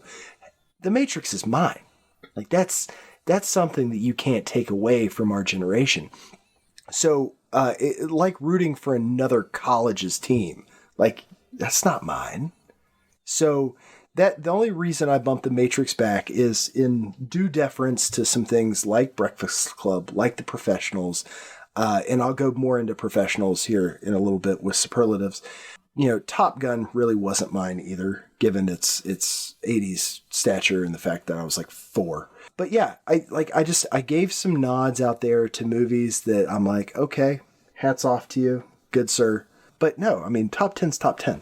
So right. The Matrix joins a class of Indiana Jones and the Last Crusade, L.A. Confidential, Alien, The Exorcist, and now The Matrix as our number ones. Awesome. But you know what? I'd have to go back and look at other years, but this year our top 10, we had 5 decades covered. I feel like we're getting better about being more diverse about this, instead of just here's our top 10 from the 90s and early 2000s. Dustin did play spoiler twice, which is unusual, but you know what? I'm not upset. Like, it was a movie when I looked at it, I was like, yeah, this is going to be our number one. And sure enough, it didn't break the way I thought it would, but yeah, you could move around any of the top 3. I wouldn't argue a word. Dustin, do you want to hand out some awards? I think I want to set the stage for us all to hand out some awards. Yeah, and we have a lot of fun categories here. Let's start with great superlative for the year, 50 movies this year. Bryan, who's your best director this year? I went with Peter Weir. I think the monumental task of filming Master and Commander, it's got to be one of the most daunting things that I can really consider. I watched an entire documentary on the filming of it. It's purely fascinating, and I just hats off. Wow. Good choice. Love it. Yeah, and it's a great movie for dads. Hey, Chad, who is your best director this year? Frank Darabont with The Shawshank Redemption. If you get a movie that's in consideration for my favorite movie of all time, you win Best Director. Yeah, and I kind of always think of it as being hard. Like, if do we only choose from our top 10 or our top 3 movies? But I am actually kind of spread out a little bit. Russell, who's your Best Director? My top spot goes to Breaking Away, Peter Yates. But it does. That's awesome. And Billy Wilder and Something Like It Hot. Frank Darabont and Shawshank was a really good candidate. I like that Chad gave him the nod there. Michael Curtiz and Casablanca. These are the ones where I was. And the Wachowski sisters, too. I'm going to mirror the Wachowski sisters. I also thought about Sidney Lumet for Dog Day. And we really wanted to give credit for Brian Dealer's Choice with Bill Paxton for Frailty. But I ended up choosing Philip Kaufman for The Right Stuff. And I was blown away an awesome movie. Because that's 2 hours and 40 minutes. How did he keep me interested for that long? Hats off to the director. Yeah, the Coens were my runner-up for director. Good call. Yeah. Well, Brian, how about the best cast for 2022? So I went with No Country for Old Men. Feel free to disagree with me. I feel like that cast is unassailable. It brought Josh Brolin into my life. Woody Harrelson is amazing. Even Brolin's girl, and I'm blanking on her name right now. I've seen her and stuff since then. I've been like, oh man, you in No Country. So there was no bad acting in this film. Chad, what about you? Movie we didn't talk about very much. The Conversation has Gene Hackman, Harrison Ford, John Cazale, Cindy Williams. I just thought from top to the bottom, Gene Hackman says it's his best movie, and I think the cast really helps. You guys were the ones to tell me about, like, hey, John Cazale, you should look into what he does. He only wins. That's all he does. He only hits home runs. Russell, who's your best cast? I can't believe I didn't pick The Breakfast Club because, like, I usually go around, like, it's one of my first things that I just go. It's my go, runner-up. He forgot about it. Yeah. Yeah. I usually just go, it's The Breakfast Club. But Casablanca made me realize when we were recording it, it's just so good. So Some Like It Hot and Prisoner of Azkaban are right behind it. That Harry Potter cast was amazing. Well, I'm actually right with you with the Azkaban cast. The Right Stuff cast was incredible. The Dirty Dozen were some performances that I hadn't got a chance to see these people do anything else. But I went with The Matrix. These are iconic roles for some potentially typecast roles for the rest of their careers because of how successful this was. So Keanu, Fishburne, Joey Pants, Carrie-Anne Moss, some of the smaller roles like Tank, APOC, Switch. Hugo Weaving's performance might be the best of all of them, So let's look at just an individual actor. Let's do a best male actor for 2022. Brian. So my best actor goes to Humphrey Bogart for Casablanca, but with a strong nod to Javier as my runner-up. Yep, I also had him as a runner-up. Chad, what about you? Going back to The Conversation, I thought Gene Hackman was perfection in this awkward character. It's not who I usually see him play.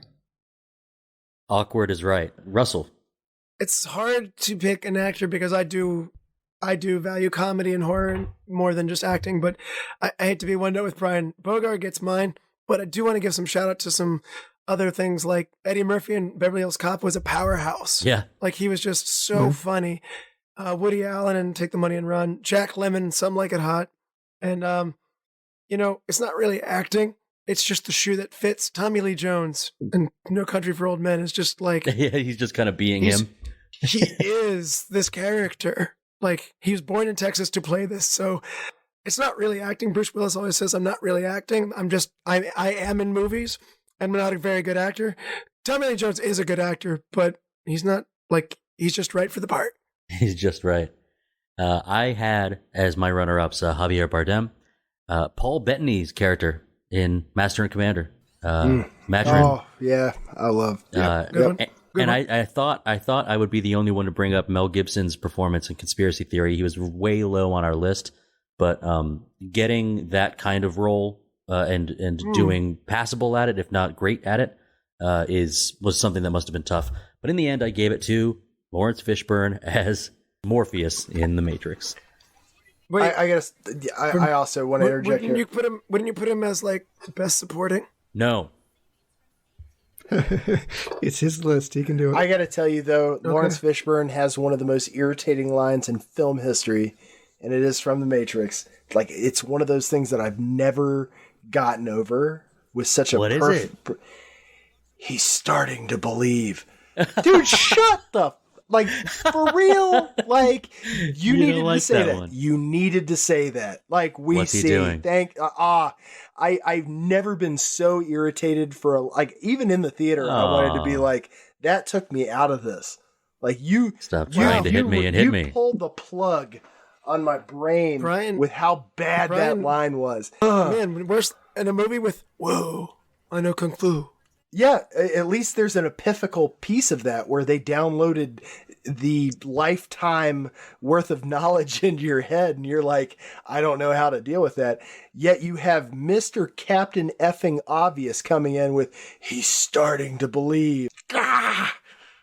Gah! No, Brian's a little bit mad at Larry Fish right now. No, it's not his fault. It's in the script. I'm just saying, like, that is one of the worst movie lines of all time. I'm glad we have the time to talk about it now. Spicy take. Well, how about we go, Brian, with your best female actor of 2022? Going Ingrid Bergman for Casablanca again, with a very happy hats off to Naomi Watts in The Ring. Yes. Like, yeah, I'm starting to feel a bit of a pattern here. Chad, who's your best female actor? Holly Hunter in broadcast news. I could watch her that was a tour de force of acting. I will mirror the sentiment and say that's exactly my choice as well. What about you, Russell?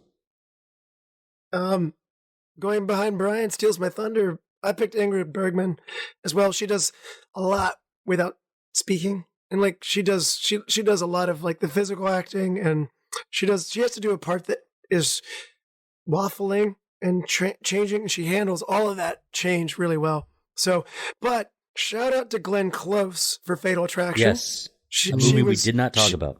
Mm-hmm. She was great in that, and Lily Tomlin, 9 to 5. I mean, the movie just wouldn't be the same without her. She was awesome. I love Lily Tomlin. I had a couple of runner-ups as well. Diane Keaton in First Wives Club and Ava Gardner as well. We don't want to have him stealing your thunder the whole time. Russell, how about you kick us off with Best Supporting Male Actor? Morgan Freeman. I mean, his narration and walking through this movie is just so vital to Shawshank being so great.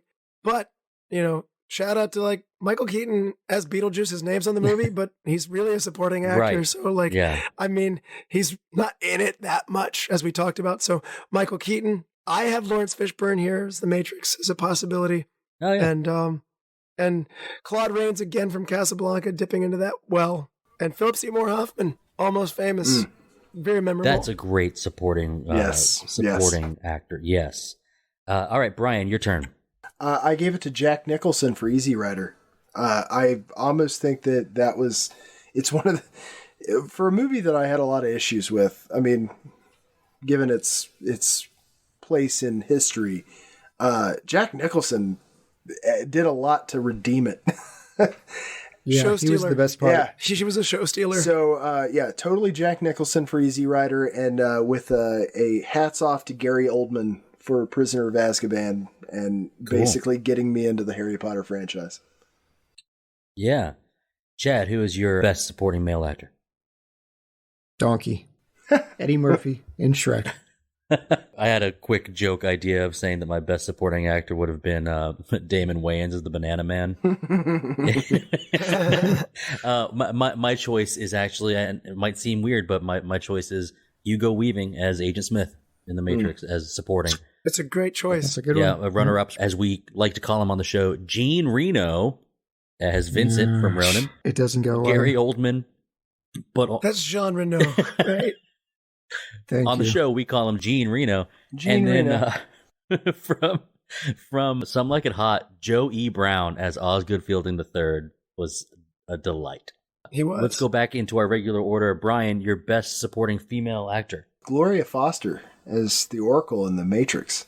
She's one of the most impactful characters I've ever seen in a movie. Yeah. It really is a tragedy that she wasn't able to continue with that part. So that, and then Maggie Smith, Professor McGonagall is I mean, a show stealer. You can change Dumbledore out, nobody notices. But Maggie Smith locks it down. And I'll say that for Coltrane too. One thing that I've always appreciated about the franchise is one of the unsung heroes is Jim Dale, who narrates the Harry Potter books and somehow manages to do Maggie Smith and Coltrane perfectly. Best supporting female actor, Chad. Dolly Parton in 9 to 5. Great role. I think the movie she brings a sweetness to it. And a close friend of mine. Russell, your best supporting female actor. You're going to laugh, but I picked Anita Moy on this one. On the show, we like to say Anita Meow. Meow. Yeah. In a Jackie Chan movie, she steals the show. She's hilarious. Mm-hmm. She's very funny and elevates it. Also, shout out to Dolly Parton, Diana Rigg for On Her Majesty's Secret Service, Frances McDormand for Almost Famous, and Moira Shearer from Peeping Tom. Oh, yeah, good choices. Well, my runner-ups are kind of silly. Kim Cattrall in Big Trouble in Little China. Oh, boom. That's awesome. No, don't you ever say Kim Cattrall. That's what I mean. It's a silly pick because it's ridiculous how she chose to do that.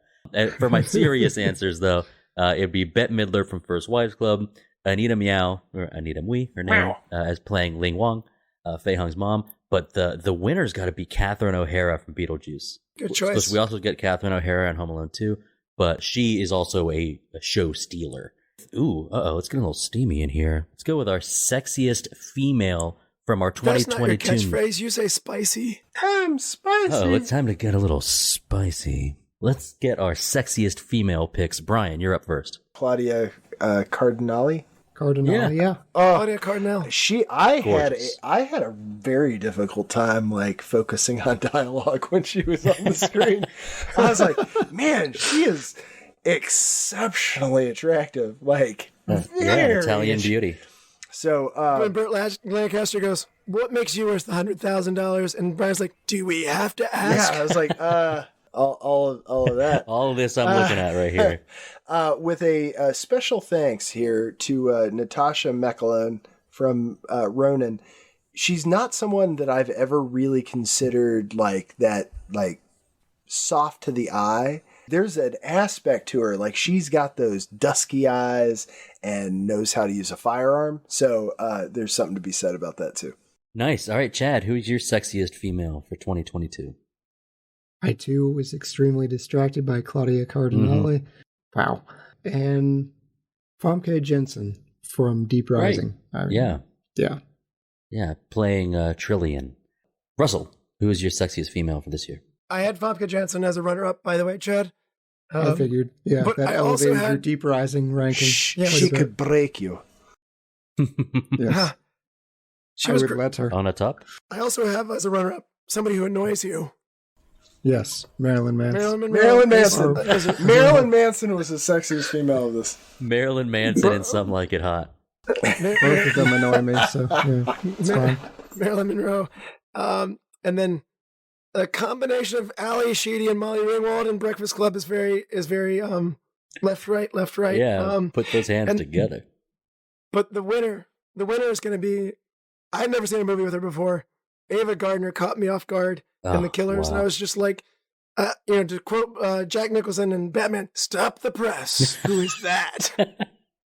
I'm actually going to go. I think in the show, because I wasn't on that show, we're talking about Ava's acting performance. I think it was mainly what stood out to me was just her first appearance on screen.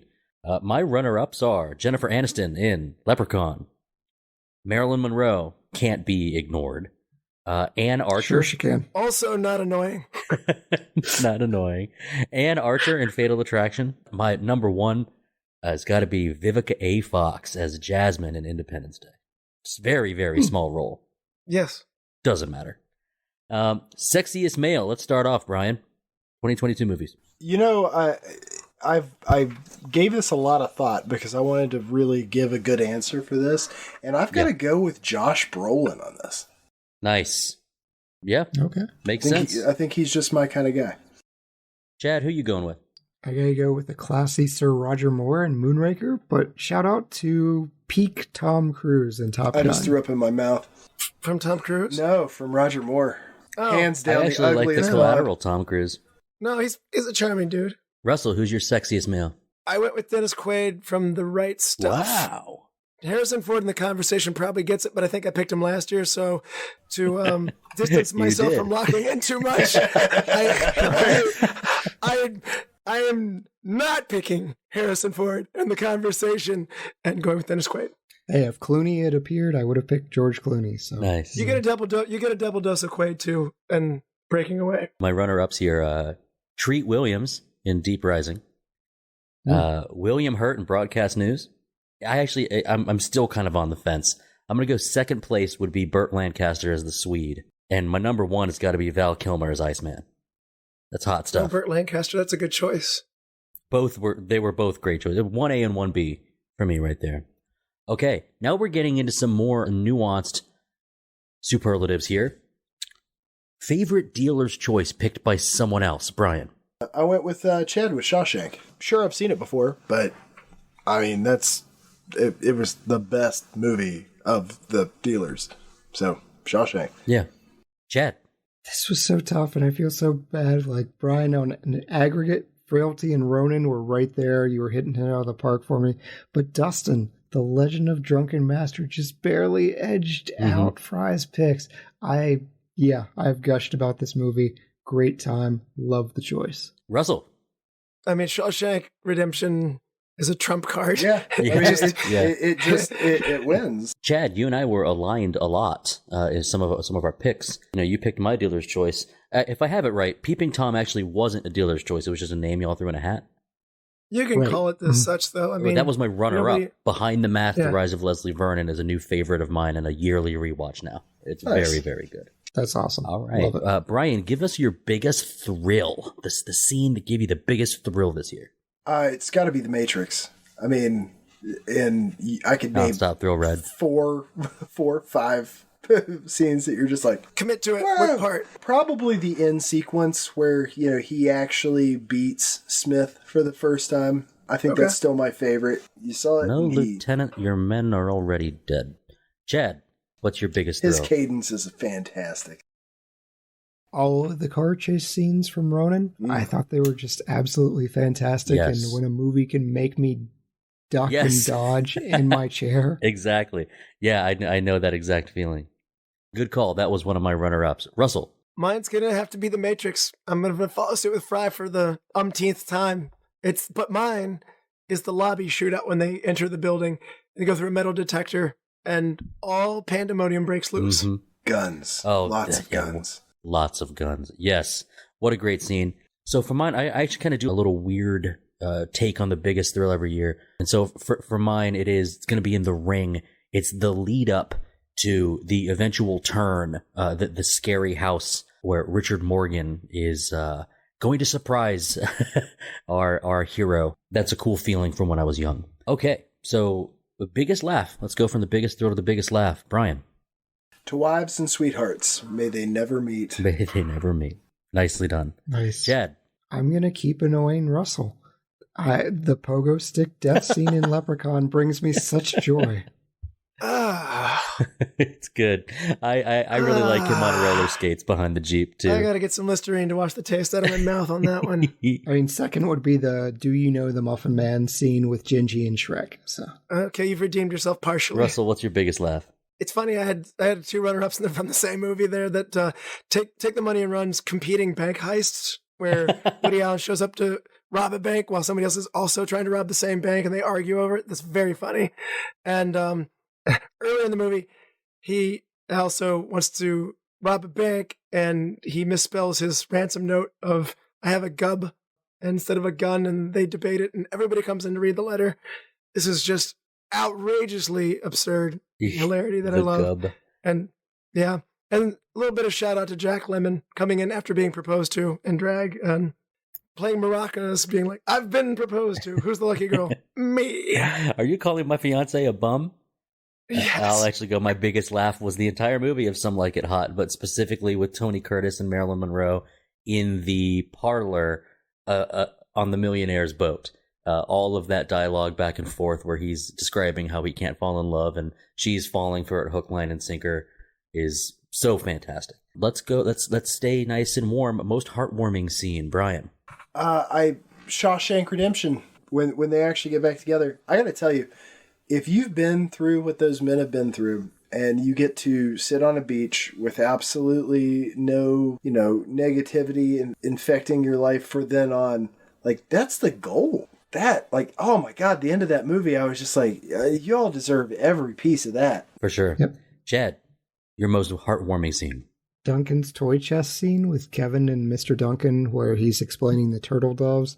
There's something just about, I'm not the childhood innocence guy, but it's just heartwarming seeing Kevin's perspective and where the turtle doves end up. And I just love everything that he doesn't know he's talking to Mr. Duncan. Yeah. But sure is not giving it to Buzz. No. Russell, what's your choice? Breaking away. It's a touching moment where the main character is having an epiphany. Everything's crashed out on him. He's very upset, and he wants to possibly go to college. And it's alienating his father. It alienates his friends. It alienates the world he's come from. And so there's a scene in there where his father divulges that he would like to have gone to college and that he would like him to go to college. It's an incredibly touching scene, and it's a big parenting moment where he swallows his pride as a father to be there for his son and say, because he's a very proud guy. He doesn't let his guard down at all, but he becomes vulnerable and he wants his kid to go on and do better things than he done. And isn't that what we all want for our kids? Just to be able to achieve even greater than you could have done and to not say this wasn't too good for me. So very touching scene. Tearjerker. No, glad to hear about it. I was about to tell you that you were selling past the close, but I liked hearing you talk about it. My most heartwarming scene, I want to ask y'all, do we remember, does Jaws' girlfriend have a name? Is it like Daphne or something? Something like that, yeah. With the braces. I know who you're talking about, but I don't know her name. Jaws and Brace Face in the satellite, and they toast to each other, and they say, and he says, "Here's to us." That's my most heartwarming scene. And I love it. That's his only. There's nothing wrong with that. There's nothing wrong with it, right? I really thought Shop Around the Corner was very heartwarming, the whole thing, but yeah, Richard Kiel deserves all the credit, and we like to give it to him. Let's awesome. Let's kind of veer off here. What didn't hold up over time to you, Brian? Oh, Hackers. Like, I mean, it's It makes me feel better. It makes me feel better that you said that. It's an absolutely horrible. Like, I'd even say it didn't. I would absolutely say it didn't hold up at the time. Like the iTunes visualizers it uses to simulate hacking probably annoyed a lot of people. As someone who doesn't know anything about that sort of thing, it was just fun and cheeky. But yeah, I mean, it's number one.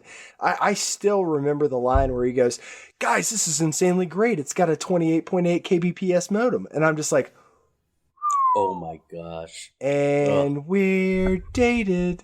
So, cringe, I mean, yeah, it's 100% Hackers. Like, if there's anything in this entire list that has not held up over time, it's got to be Hackers. Chad, do you agree? Oh, but wait. Nope. I am going with Crank, which has straight up sexual assault that turns out, air quotes, okay, because Amy Smart ultimately enjoys it. Yeah. I felt bad for Amy Smart in that movie. I was just like, oh, I know you were paid, but I feel bad for you for taking this role. I feel bad for us having to cover it. That's not a cool thing to have happen. I will briefly say Home Alone 2's entire premise no longer holds up due to airport regulations. Like, that movie cannot happen. Yeah, makes sense. Well, Crank is not that old either. It's one of the newest movies we've ever covered, and we're saying it didn't hold up. I find that particularly amusing. I mean, 2006, that was long before the Me Too, but we still knew better than to sexually assault our girlfriends in 2006. Let's put it that way. Yeah. Yeah. Russell, what didn't hold up? Brian actually took mine with Hackers, so that is very much true. And Chad took my thunder with Crank, so just to be different, I am going to say The Hobbit, not nearly as much as the other two. The Hobbit, the more and more I watch it, the less and less I it is very hard for me to not say that it's like returning to the Lord of the Rings, but like if you've ever walked into a big room as a child and then you go back to it as an adult, it's not a big room at all. The Hobbit, I liked them at the time when I saw them, but I think I need to spend less and less time with them because they feel hollow. I see what you mean. All three of them. Russell, you know what didn't hold up? Dustin, you know where I'm going with this? Don't say Dracula. Breaking Away? The guy's chest as the leprechaun jumped on it with a pogo stick. No, it did not. It was definitely pierced many times. Yee-tee-tee-tee-tee. Oh, you guys and your Lubden love. I don't get it. It's fun, man. I mean, it wasn't in my top 10 or anything crazy, but I mean, it's an amusing horror movie. It's great. Before you made me watch it again, I already had it in like my bottom 20 movies ever. He drives a little tank. Listen to how much fun we're having talking about it. Yeah. Instead of us having to bite our lips every time you bring up that just stupid bike movie. Anyway, so for me, didn't hold up that over Oscar-winning bike movie. Oscar-winning bike movie. That's true. For me, I have two here. I already mentioned that Monkey Business. It to me isn't a movie. It's just an hour-long jokes, and that's they're funny jokes. I like them, but it's not a movie. My other option would be Easy Rider. Easy Rider doesn't hold up to me at all. The first 20 minutes of it are just like, and you see that what was it, Dennis Hopper, and you see that they just wanted to make a movie where we like ride around on motorcycles with the camera crew. Like it's vanity, and everything after it has been done better. So the reboot's coming soon. Yeah, there we go. Hey, what was new to you this year, Brian? Your best new discovery? The Professionals.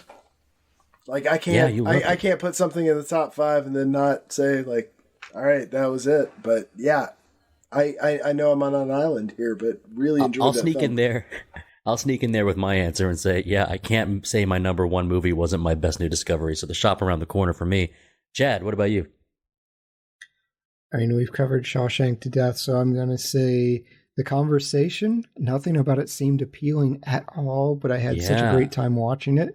And Dog Day Afternoon was delightful. I'll say that Conversation is probably my number 2. I will admit that after watching it, I was like, man, that was really good. And that's one I had not seen before. That's a really good episode, by the way. It was a fun listen. I definitely, as I was watching, I was like, ooh, this is art. Russell, what's your best new discovery? I had not seen it. It was a dealer's choice, but Take the Money and Run was mine, and I know that feels like a cheap pick, so a more humble one that I did not choose to watch would be 9 to 5. I really had fun with that. Awesome. All right, we've got 2 left. 2 of these special superlatives left. What was most improved by a rewatch from you, Brian? Probably Dog Day Afternoon would be my most improved. I watched it back in the day, and when I say back in the day, it was 20 plus years ago. And on coming back to it, I was like, why don't I watch this more often? But yeah, I think it improved in its ranking. Like if I had rested on the fact that I had seen it in the past, I don't think I would have had it at 14. What about you, Chad? I think Frailty. This is one of the rare opportunities where when we dissect a movie and it makes it even better. Yeah. And I think it was a good episode where each one of us was keen in on something new to look for. So I really enjoyed that. I liked learning that Brian had an Otis axe. Had an Otis axe. Original Otis was stolen. Yeah. Russell, most improved. My most improved by rewatch would be On Her Majesty's Secret Service. When I first watched this one, I actually wrote it off and just said, Lazenby sucks. And yeah, I did too. I was hard on it. And over the years, I've watched it, not just for this episode, but it's a pretty good Bond. And I mean, to sit there and go, oh, it should have been Sean Connery is a disservice to it. It stands up on its own pretty well. And shout out to Broadcast News, because when I first saw that when I was 17, I hated it. Mm-hmm. So it came back into I get it, which is a long way back from I hated it. Yeah. For me, it wasn't about the improvement. It was about the new discussions. And I think we kind of touched on that for the rest of you boys as well. For me, it was The Ring. I knew I liked it. I knew that I held it in high regard, but I didn't know that other people did as well and could bring such new material to the show. So it was awesome for me. Haunted Lighthouse. Dustin's the guy. We found out he's going straight for that haunted lighthouse. Yeah, if you need somebody to push the button, if you need somebody to draw the pentagram, I'm your boy. Hey, last superlative for this year. What was the most fun episode you got to record, Bryan? The Professionals. I had so much fun on that film as a new introduction piece to enjoying a film, and then also how we had our discussion for it. So again, I realized that what's new and shiny, but yeah, really, really enjoyed that one. Nice. Chad. I'm going to push so much on this. So the Princess and the Frog I got to record with my wife, and nice. I got to record with Lizzie, who's a Disney fan. Music, nostalgia, we were singing. It was a warm and fuzzy time. It's something that I clearly wouldn't have gotten with a male-centric cast. But, dealers' choices when they shine through, especially mine, Behind the Mask went over so very, very well with Frye and Lizzie. That was such a fun, bantering episode. Leprechaun, it was an impromptu, we took 1 or 2 days to prepare with Dustin. It was a 2-man show. And then Russell and Frye experiencing Peeping Tom for the first time. I think everyone went in with a high degree of skepticism, and it just turned out of, whoa, okay, all right. So, yeah. Yeah. Giant push, but... Yeah, some great opportunities for great movies and great shows. Russell, what were your fun episodes? Gosh, I have a lot of fun doing this. So this is tough. But Beverly Hills Cop was a lot of fun. It just was a lighthearted movie, and I did enjoy doing it so much. Shawshank Redemption, to get a hold of a movie that good and to be there for Chad's first time. And Bryan's first time again tonight. Watching Chad have his first time was also very special. Shawshank Redemption! And then Beetlejuice was a lot of fun to cover as well. Yeah, I'll mirror the Beverly Hills Cop. That was a really fun episode. Our guest was recording from his car and commenting on the stray cats in his neighborhood. You could tell it was just one of his favorite movies. Second place for me would be the Dracula episode with Matthew Coniam. It's pretty cool when you can get one of the leading experts in a field. And it was fun to just be a normal dude talking to this guy who published a book on 1931 Bram Stoker's Dracula, like this stuff, and telling him yeah, I think Dracula needed something else to do. And he's just kind of sure, I actually see what you mean. But my number one most fun episode to record this year, which is a nice little circle, I think, for the show, Valentine's Day. Really? It was our worst rated movie, but I had so much fun recording on it because there's a little ball of energy, joy inside you when I'm about to pulverize this movie. I'm about to blast this into the cheap seat. So I am about to destroy this movie and just be smiling on the camera the whole time, oh yeah, George Lopez, check out what he had to say, and then just boom, killing it. So that was great. Another great year, 50 great shows. Can't wait to do more. We probably need to look into movie selection for next time. Who's going to help me? I got you, bro. Option 1, The Great Gatsby from 2013. 2013, that seems recent. Well, that's right. We're going to be doing our new retro. So these are the movies that are just 10 years old as of January.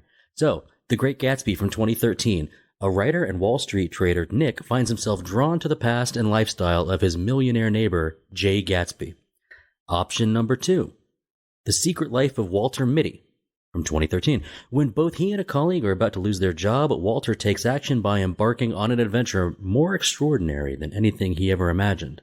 Or option number 3, Oblivion from 2013. A veteran assigned to extract Earth's remaining resources begins to question what he knows about his mission and himself. Bryan, what are we going to do?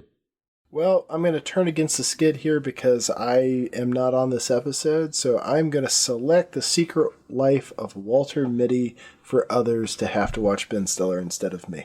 That's one Ben Stiller movie you don't have to watch. Well, that'll do it for our 2022 countdown. What a blast. Gentlemen, Lizzie, we'll get you next year. And hey, thank you guys for joining me. This was awesome.